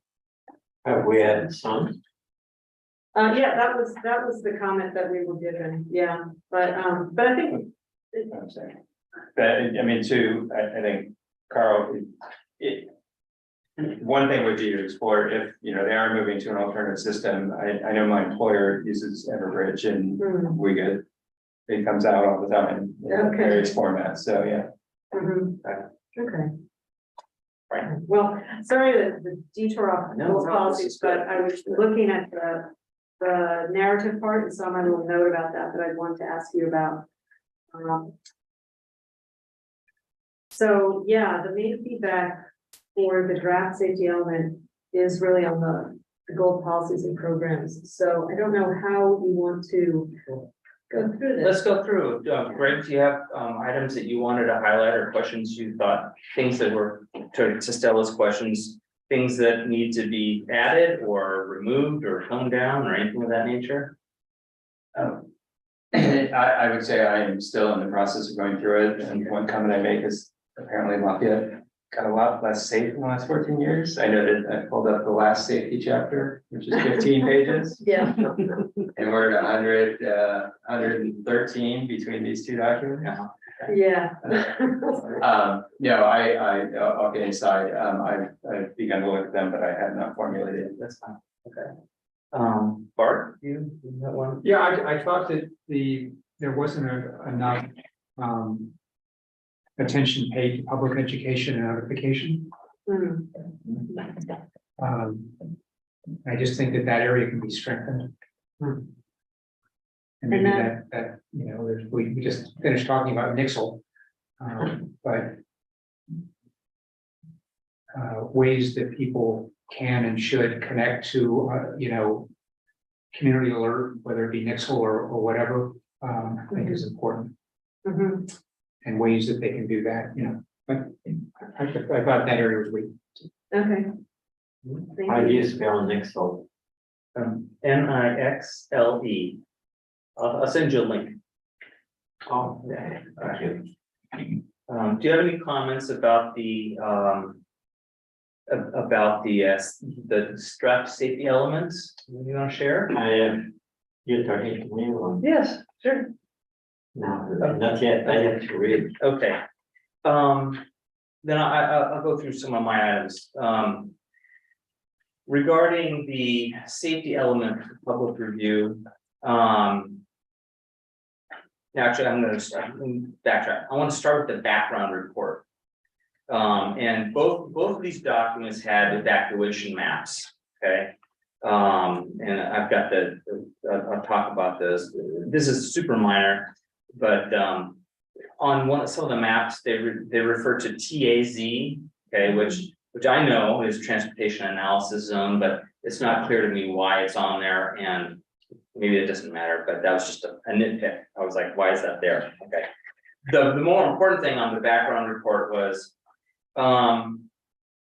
if you look at figure 1 in the background report, evacuation maps, to me, the evacuation on the northwest side of Lafayette stops at the border. And I think that I would like, if, and this is maybe been discussed and I don't know about it.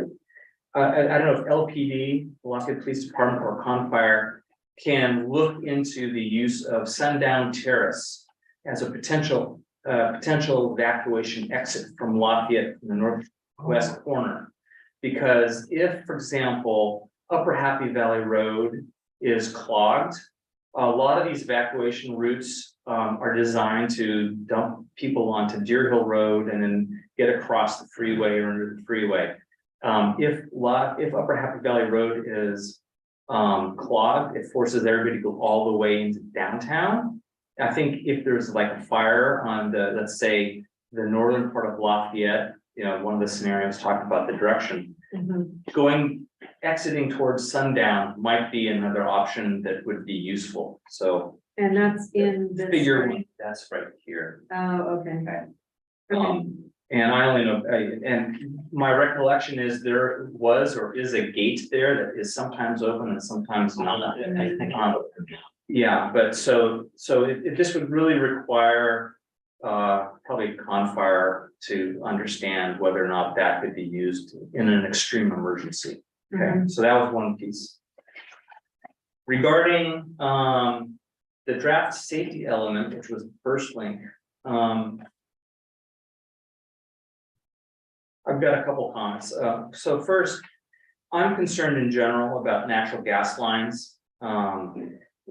For example, I've mentioned this before in public meetings, and also I exchanged an email with Councilmember Dawson, mentioning that on Release Valley Road, which is a primary evacuation for the northeast corridor, there's a gas line that crosses under Release Valley Road. And so one of the things about the way these are characterized is like wildfire, or let's say post earthquake or whatever, you know, there's a chance that there could be multiple things going on at once. And if there was a rupture in the gas line that would basically force everybody to go north off of Withers, that's great. But what is, I think, a known deficiency is PG&E. So specifically, I wanted to say, I think there's a risk to some evacuation routes, and also downtown. My understanding is your gas pipelines that go, you know, close to the main intersection of Mount Diablo Boulevard and St. Mary's Road, maybe. Anyway, so I object to policy S-1.47. Okay, that's on slide 56, which is page VI-51. What I'm objecting to is use the word maintain. This has to be about maintaining the current state. I think that regarding gas lines, we need to upgrade the gas lines to include automatic shut off capabilities. In particular, there's no way to shut off the gas to Release Valley area, except unless somebody hikes into Briones. That's my understanding. So after a big earthquake, I want automatic shutoffs to allow evacuation routes to be maintained. Okay, that's one thing. You good? Now, I can send all this to you if it helps you. Just let me know. Cool. So the recording. Yeah. Okay. Then I would also like to see a program added to policy S-1.29. Highlighting the need for automatic shut-off valves. This is the continuation, sorry. So add a program to policy S-1.29, highlighting the need for automatic shut-off valves, especially in areas downtown and Release Valley Road. Okay, so that was that. You said policy S-1.29, Southwick retrofits? Yeah. Okay.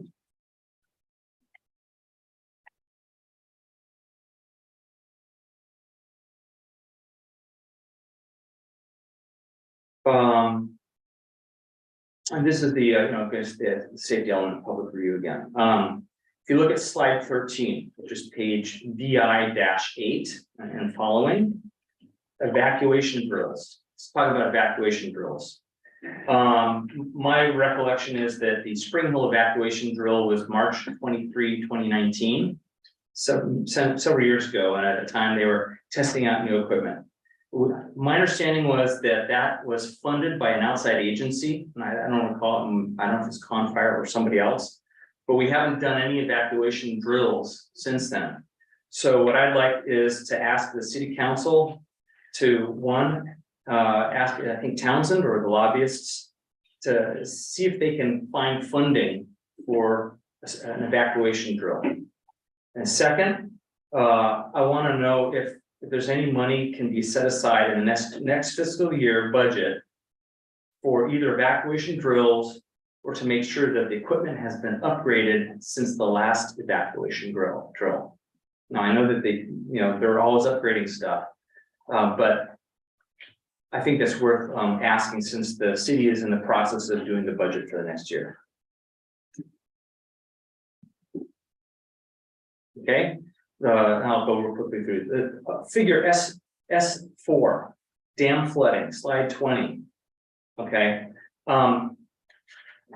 Now we're going to not answer this, and it may not be relevant. I'm curious to know if there was a seismic problem with the Lafayette Reservoir, how long would it take to drain, let's say, half the water? You hear about that in other places where they have to drain the dam to relieve this pressure. And because when you look at the flood map, you look at the flood map, a great deal of downtown is at risk, right? Mm-hmm. And so they should, in a safety element, have a practice on, hey, if there's a need to do that, how do you do it? You're going to have to warn people downstream. Talking about the emergency notifications, I don't know if we have sirens. Like in San Francisco, they test sirens once a month. Mm-hmm. So worst case downtown, that's just a thought. Let's move on. The last one I have is figure S-6, which is slide 26. There's some, and this is picky, there's some dark red lines. These lines here, okay? Mm-hmm. There's the one I looked at is 26. S6? Oh, you're right. Slide 20. Yeah, okay. It wasn't clear what these lines all are, what those represent. It's not really in the. It might be liquefaction zones. I don't know. So that was just a comment. It might be the very high. Anyway, yeah, that's all. Those were my comments. Okay. Let me just take a quick look and see if there's anything to point you to and just get your quick feedback on them.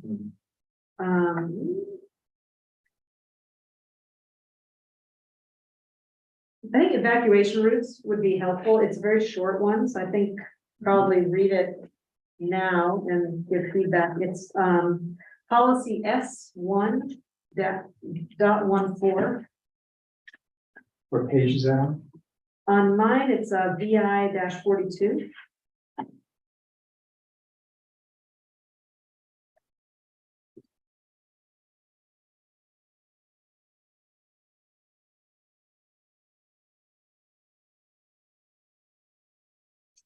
Are you looking at the handout that we got here at the meeting? It's a good question. I think. Or it's evacuation routes. Yeah. It's the first link on there, the 61-page document. Let me look and see if I can find it in the paper. I'm sorry, my paper copy is from GPAC and it's got a red line. VI-42? Yeah. Okay. Yeah. And what's the policy number? Or 14. Oh, okay, there we go. We can share that. Evacuation routes. For those online, this is policy F-1.14 evacuation routes. It reads, coordinate with emergency responders and Caltrans to maintain potential evacuation routes to ensure adequate capacity, safety, and viability of those routes in the event of an emergency, including making improvements to existing roads to support safe evacuations as needed. Right? Mm-hmm. So then what do you want to go over? Well, just your reactions to that. Does it sound good to you? Any other thoughts or ideas or changes? Yeah. Okay. I did see that. I'm always curious about the program, the second program, which reads, encourage the use of trails as evacuation routes in the emergency operations plan. I'm not sure, you know, I guess that is like the Moraga trail, I guess. I mean, I guess people just, I don't know how you would encourage these trails other than you tell them go that way. Is that by foot or are you supposed to then drive? on the trails? Yeah. Yeah, so then clarification. on that. It's good to know that, I mean, it's good to think about, yeah, hey, there's another way out. Like, I'm not sure what the program's gonna do. Yeah, okay. So clarification on what exactly is the program to encourage use of trails for auto, by foot. Okay. Bicycle. Yeah. You cannot drive on the trail. Right. Not too many folks. Okay.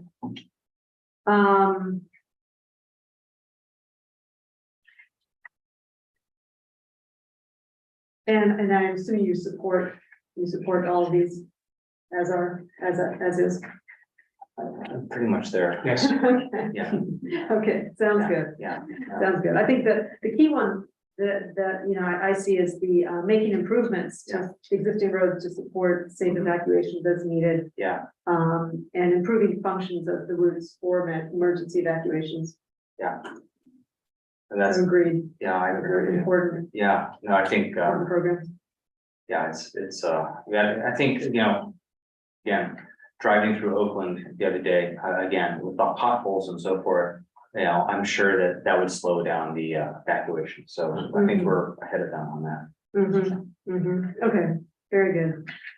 All right, well, I think that is really the main thing that I wanted to draw your attention to. There's one other, document that I can just describe briefly, and then maybe you can also just send comment in as you wish, and that's that general plan emergency evacuation analysis. That was attached to the staff report. Yeah. And so this was performed actually as part of the housing element EIR. And so it's already been gone through the public process and council meetings and in the approved EIR, but it obviously pertains to evacuation routes and a study of, in Lafayette's case, taking a scenario-based approach, 3 different scenarios.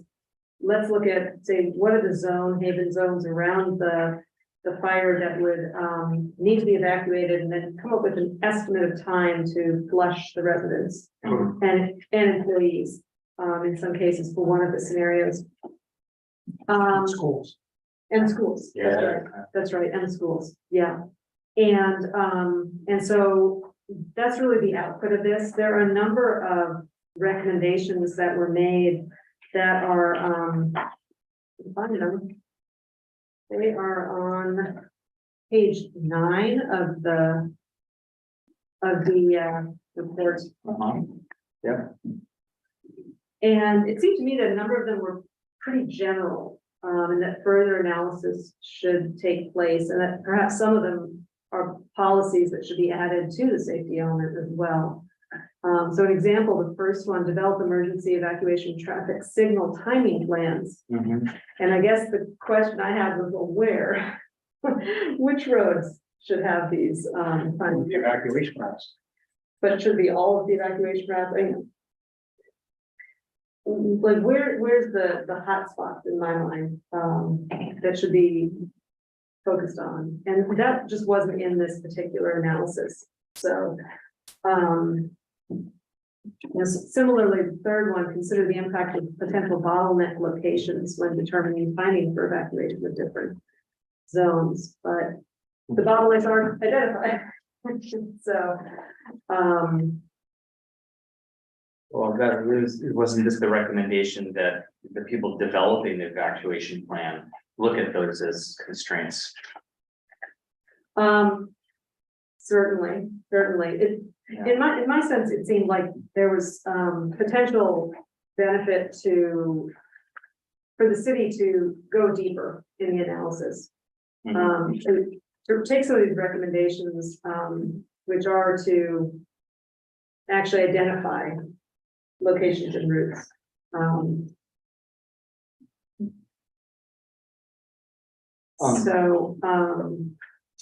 Well, I agree, you know, it'd be nice to, nice to know if someone is looking into that level of timing on signal lights and so forth. Well, yeah, signal timing for evacuations, maybe red flags, parking restrictions, contraflow, use of the roads. So I think council is definitely going to be looking, and staff, I think, are going to be looking at another aspect of it that pertains to this, which is, there are these, you know, estimates of time for evacuation, but looking at, is there a threshold of significance for what is an acceptable amount of time to evacuate? And so they'll be doing that, I believe, in the next year or so. And so I think they'll be going into this in a bit more detail. So if there are any. So who is going to do that? Unknown. I think staff are going to be talking about the threshold of significance and determining how that should be analyzed. Well, I think a number of these bullets, I think, are important to go into, and I'm just wondering, you know, and a number of these aren't traffic areas, so I'm wondering if we're gonna see these again, this is something that we're gonna have to address. I think it probably will. Potential bottlenecks, you know, given road design might be something that we would have to look at or be asked to look at, so. I think that's very likely. Yeah. Anyway, that's nothing we have to deal with right now, but I think these are important. Yeah. Good, okay. I just have two quick comments. One is on the, this is page 3, this is the third bullet down. The discussion of county connection buses that can take students in an evacuation. I question whether that is actually something that can be executed, or let me say it differently. I thought that I heard discussion once questioning whether that was possible. And so I think that's very important on a, you know, to have the ability to back up, you know, in mass. But that would be something that I would really want to understand if that can be executed correctly. Agreed. Yeah, and one of the scenarios is a Brioni's fire on the north, and I don't know where County Connection stages their buses, but I have a feeling it's going to be in the north. And so the buses are all on the other side of the fire. It could be a I'm problem. wondering if Lafayette School District already has a plan for those kinds of scenarios, and, you know, how they're gonna manage students. And evacuating them. I think they probably do. I'd be I'm sure surprised they if have don't. to. Yeah, I'm sure they have to. Yeah, but I agree with you, Carl, that the County Connection plan should be described. What about people who don't drive and are of a certain age? Is that into the plan? Yeah, I mean, that's another very good point. There's an aspect of planning for evacuation for the vulnerable. Right. And that is not currently part of this, but is one of the items I think that is a recommendation for a future study. Areas of high concentration of residents with social vulnerability indicators such as age, disability, or mobility factors should be further examined to determine other potential barriers to evacuation besides distance to and capacity of evacuation routes. Yeah, we've got at least 2, if not 3, retirement area within Lafayette, isn't there? Congregate living facilities, yeah. Lafayette is one, I know. Yeah. Okay. A group to query on that might also be the organization Mobility Matters that made a presentation to the city council. They tend to do limited rides, but they might have good ideas. Okay. Well, thank you all. I appreciate this. We'll pass the feedback on to the planning staff working on the general plan. And then if you have any other comments or thoughts, feel free to email Patrick. And that'll be just as your own private personal comments. Yeah. So There is one person online. oh, thank you so much for that. That's what you're pointing. Public comments on this item? Okay, yeah, first up, our only person up is Cheryl. You could go ahead and unmute yourself. Hi. Hi, Cheryl. Hi. Hello. Hi. I'm so glad you guys have brought this up, and it's a great discussion you're having. You had a discussion about reaching out to other citizens and how to do that.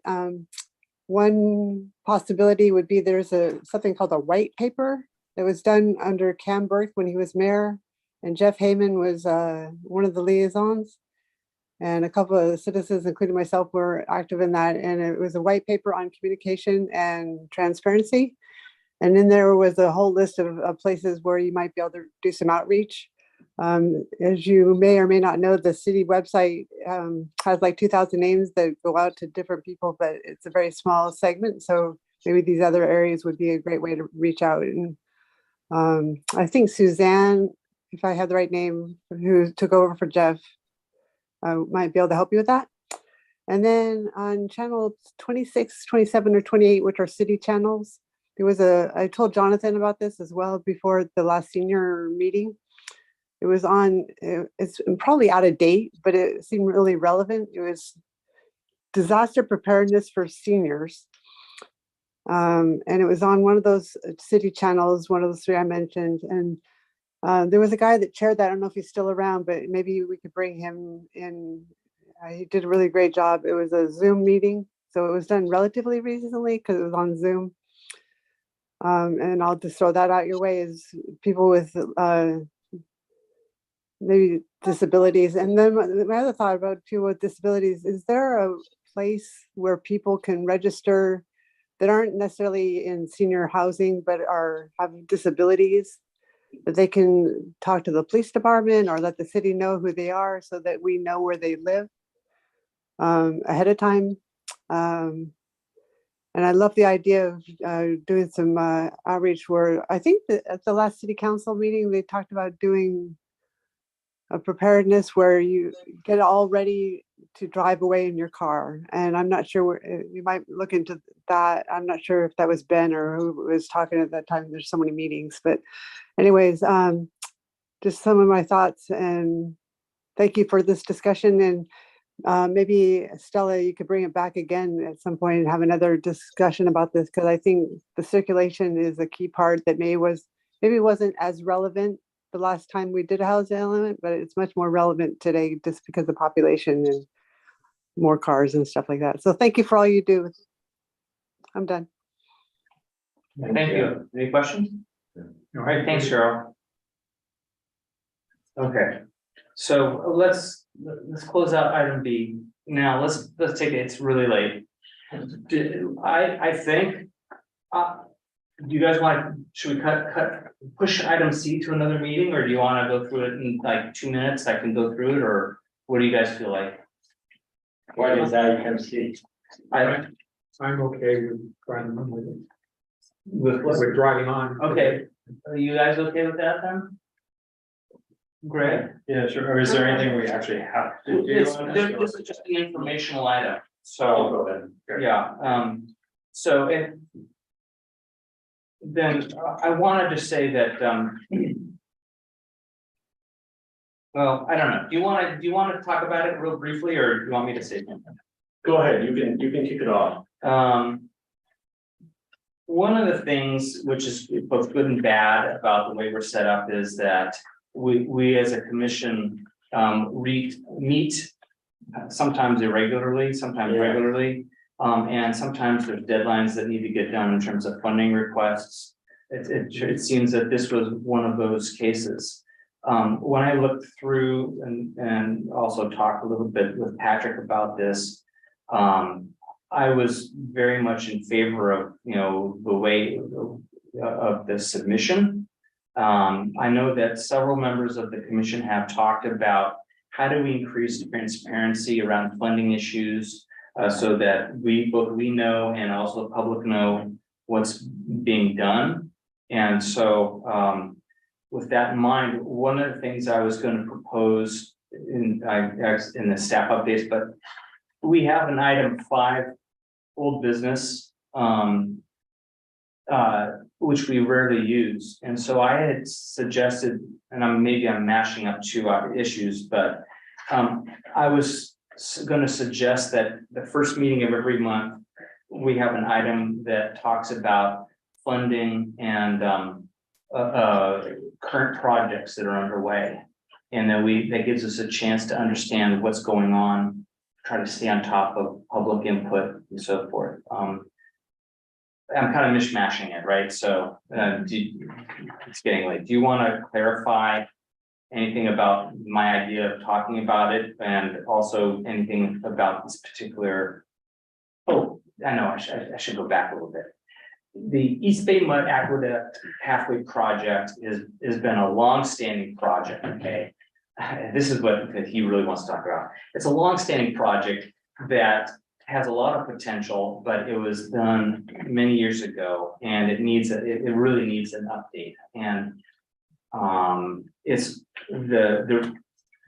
I read through a lot of the old materials when we did the look at the housing development that was on Oak Hill Road, right near the freeway there. And so I had walked the aqueduct a little bit and read through all the old materials. Those materials for the public are actually online. And so it was also mentioned in the work plan that this was a potential work stream. So what I'm saying is it's not really kind of out of the blue, but it is a case that we were seeing this after the fact. So that's what I was kind of getting at, that it's the process is, we can improve it, but it's not anything that I'm concerned about. Okay. You had mentioned old business, and just having information about these kind of things on a regular basis. It would also be really great to have any kind of, updates on things that council might have talked about that were related to transfer. I'm trying to think of something I think it was when they were discussing their priorities for this year, for maybe the last time. So maybe sometime in March, mid-March. I think Gina Dawson did talk about looking at public participation for transportation projects, and that she mentioned that staff were going to start talking about maybe ways to change the process or shift the process. And so when I heard that, I was like, oh, that's really interesting. So those are the kind of things I think that would be helpful to share with us, maybe in that old business or wherever it would fall. So I'm just going to the East Bay Mud. And I guess this is just, again, being given to us for information. But this project, I mean, I remember when I was part of EPAC and in the early aughts, we looked at this and all thought it was a great idea, but there were a lot of challenges with doing something like this.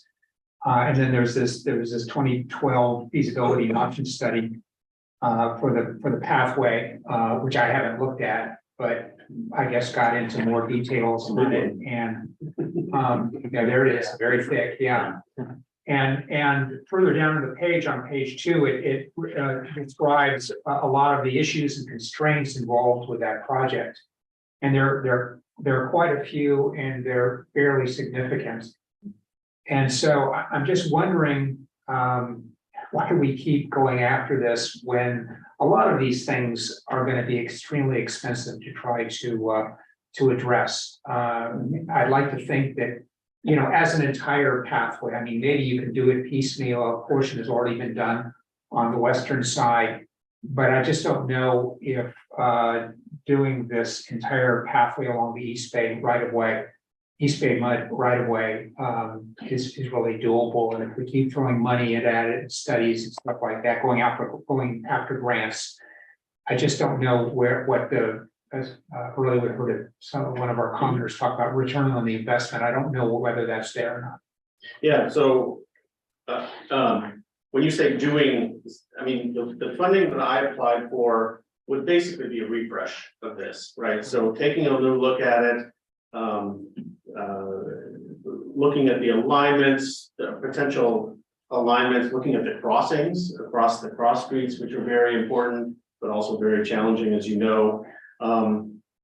There is no better time than now, given the amount of funding that's out there that would help us with construction and the amount of residential development that's coming to downtown. So to miss those opportunities on something that is so valuable would be so valuable to Lafayette. It crosses BART. It's, I mean, this is just a 1.5 mile class 1 bike ped pathway in our downtown, connecting housing, commercial, BART. It can go all the way to Pleasant Hill Road eventually. We just need a refresh of this study, which is now, I mean, this was released in 2012, but the work was done in like 2010. Right. So I think that of any project in Lafayette, this one is worth it. And we've already submitted the application. I submitted the application, yeah. Okay. All right. Yeah, I was wondering about it. I don't know the history. I did skim that a long time ago and found it fascinating to understand just what the plans were and what has been done. But I was looking at the Bikeways Master Plan and I noticed that it's on it as a proposal. I think some of it has been built, you mentioned out to Dolores or so. Yeah. But in the priorities list, whenever this Bikeways Master Plan was done, I think it was 2006. Thank you. I was gonna say, I think it's 2006. The Edmund path part, 10B, C, and D, whichever those are, I think those are probably the end that. Which one is it? From Walter Costa Trail to Brown, Brown to Pleasant Hill Road to Briones Regional Trail at Walnut Creek. Those are all low priority bikeways, bikeway projects. At the time that this was reviewed. And so what it told me was we need to have a new bikeways master plan. Agree 100%. That. Yes. I think that would be so good. I would second that. Yeah, I would too. Okay, yeah, I mean, I think it's critical and you know, even for our first item, 6A, it's notable that there is no proposal for path in that segment between Mount Diablo and Stanley. It's existing. It's an existing class 2, and that's what was in this plan. And so I just think that, you know, we make these plans for good reason. Long range planning is important, and of course, we need to update them a little more frequently than 2006 to now, but that they should be the place that we go to, you know, for when we are going to start looking at funding opportunities. And Vision Zero is not going to do this. Right. Not going to do what the bikeway team does. The Vision Zero is going to do something different. A Vision Zero plan would not define these. Well, the result of Vision Zero, which is the safety, the LR, that's not going to address what the bikeway plan does. Right, they're different. Right. Yeah, exactly. Yeah, so that's just a, you know, comment that. We spent. I agree with you 100%. But going back to these, we spent back in the BPAC, when we were talking about that, we spent literally hours trying to figure out how we were going to bridge the pathway crossing First Street and Oak Hill. You know, with the challenges of doing that and doing it with in an ADA compliant way. And that, you know, and that's going to be, it was going to be expensive then, it's going to be expensive now. Maybe the funding's available now, when at that time we didn't feel it was, but those are just two challenges in Central Lafayette. There are a lot of challenges, right? Yeah. And I think the general idea is if you can update the plan and have it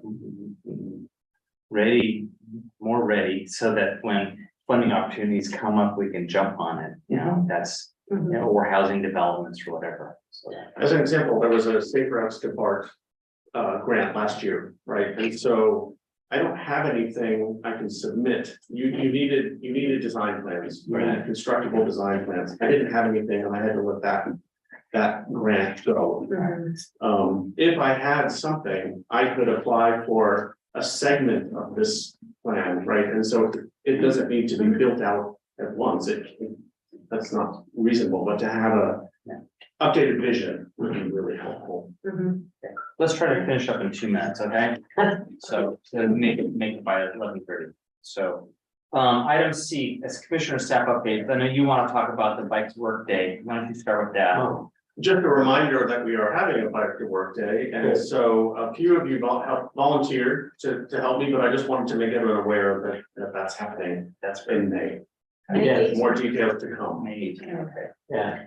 Do we need, not to prolong things, but I'm gonna prolong things, do we need to have maybe a subcommittee of the volunteers to work with you, Patrick, or, Yeah, I or need you just to- wanna do it really informally where we just do it? You know, interface with you individually and you'll coordinate us or coordinate. Let me get back to you. Okay. Later this month. Okay. And for putting a place mark in my calendar, should I put in 7 to 9? For that? I think someone convinced me. We did it, when we did it at DPAC, it was 6 to 9. Whoa, I was gonna say, don't make it 3.7. But I actually have a lot of volunteers, so it can probably be done. Yeah. Okay, but 6 to 9 is roughly the Yeah. event. Okay, More details on future meeting all right. or on email. I just Okay. want to get it here. Yeah, no, that's great. Double book. Anything any commissioner would like to talk about, Bart? Greg? 30 seconds, LRSP task force met Yes. last month, final meeting of the 4 meetings. The draft LRSP was presented, comments were taken upon it. I had to leave near the end of the meeting, but my understanding and Patrick summarized in an email, the consultants are going to finish up the draft.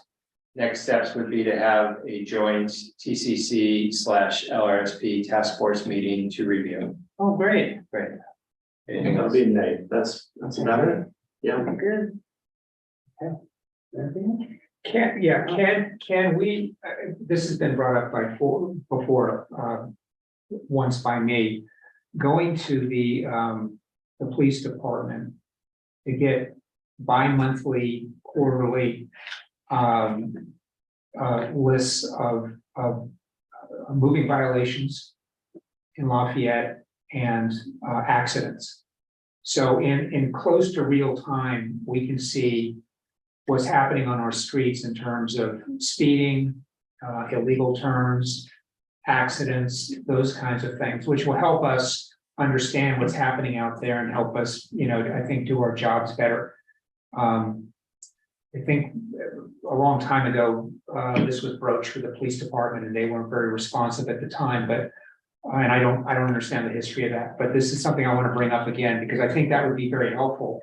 In fact, I think there's software where if you can get that information in an Excel file, as an example, you can get, there's software that will allow you to transfer that information to a map. So you can actually graphically see where these things are happening in Lafayette.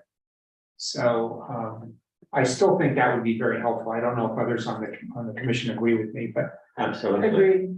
Yeah, I already voiced my desire to have a better understanding of where the accidents are. Yeah, I have reached out to the PD and I'll reach out again. Yeah. I was unaware of 2 serious accidents at the Stanley intersection. I hadn't heard about it. Where some of the speakers tonight mentioned, there were 2 serious accidents and I hadn't heard of it. What was, I'm just curious, what was the response when you brought that up? Well, they do want to start to share data, right? So between me to them and them to me, so it just hasn't been initiated. Okay. They must have a database about those accidents that we've been brought onto the map. Right. I don't know what I don't know how their data is. Patrick, do you think perhaps maybe possible to have the chief come to the next transfer or future transfer to describe the new equipment that they've procured and what it will be able to do? Because that was LiDAR, speed detection, and actual data collection. That might be also helpful to understand in detail. And then maybe we can ask him about it. Yeah. He's here. That's good. Okay, I think it's time to say it's 11:30.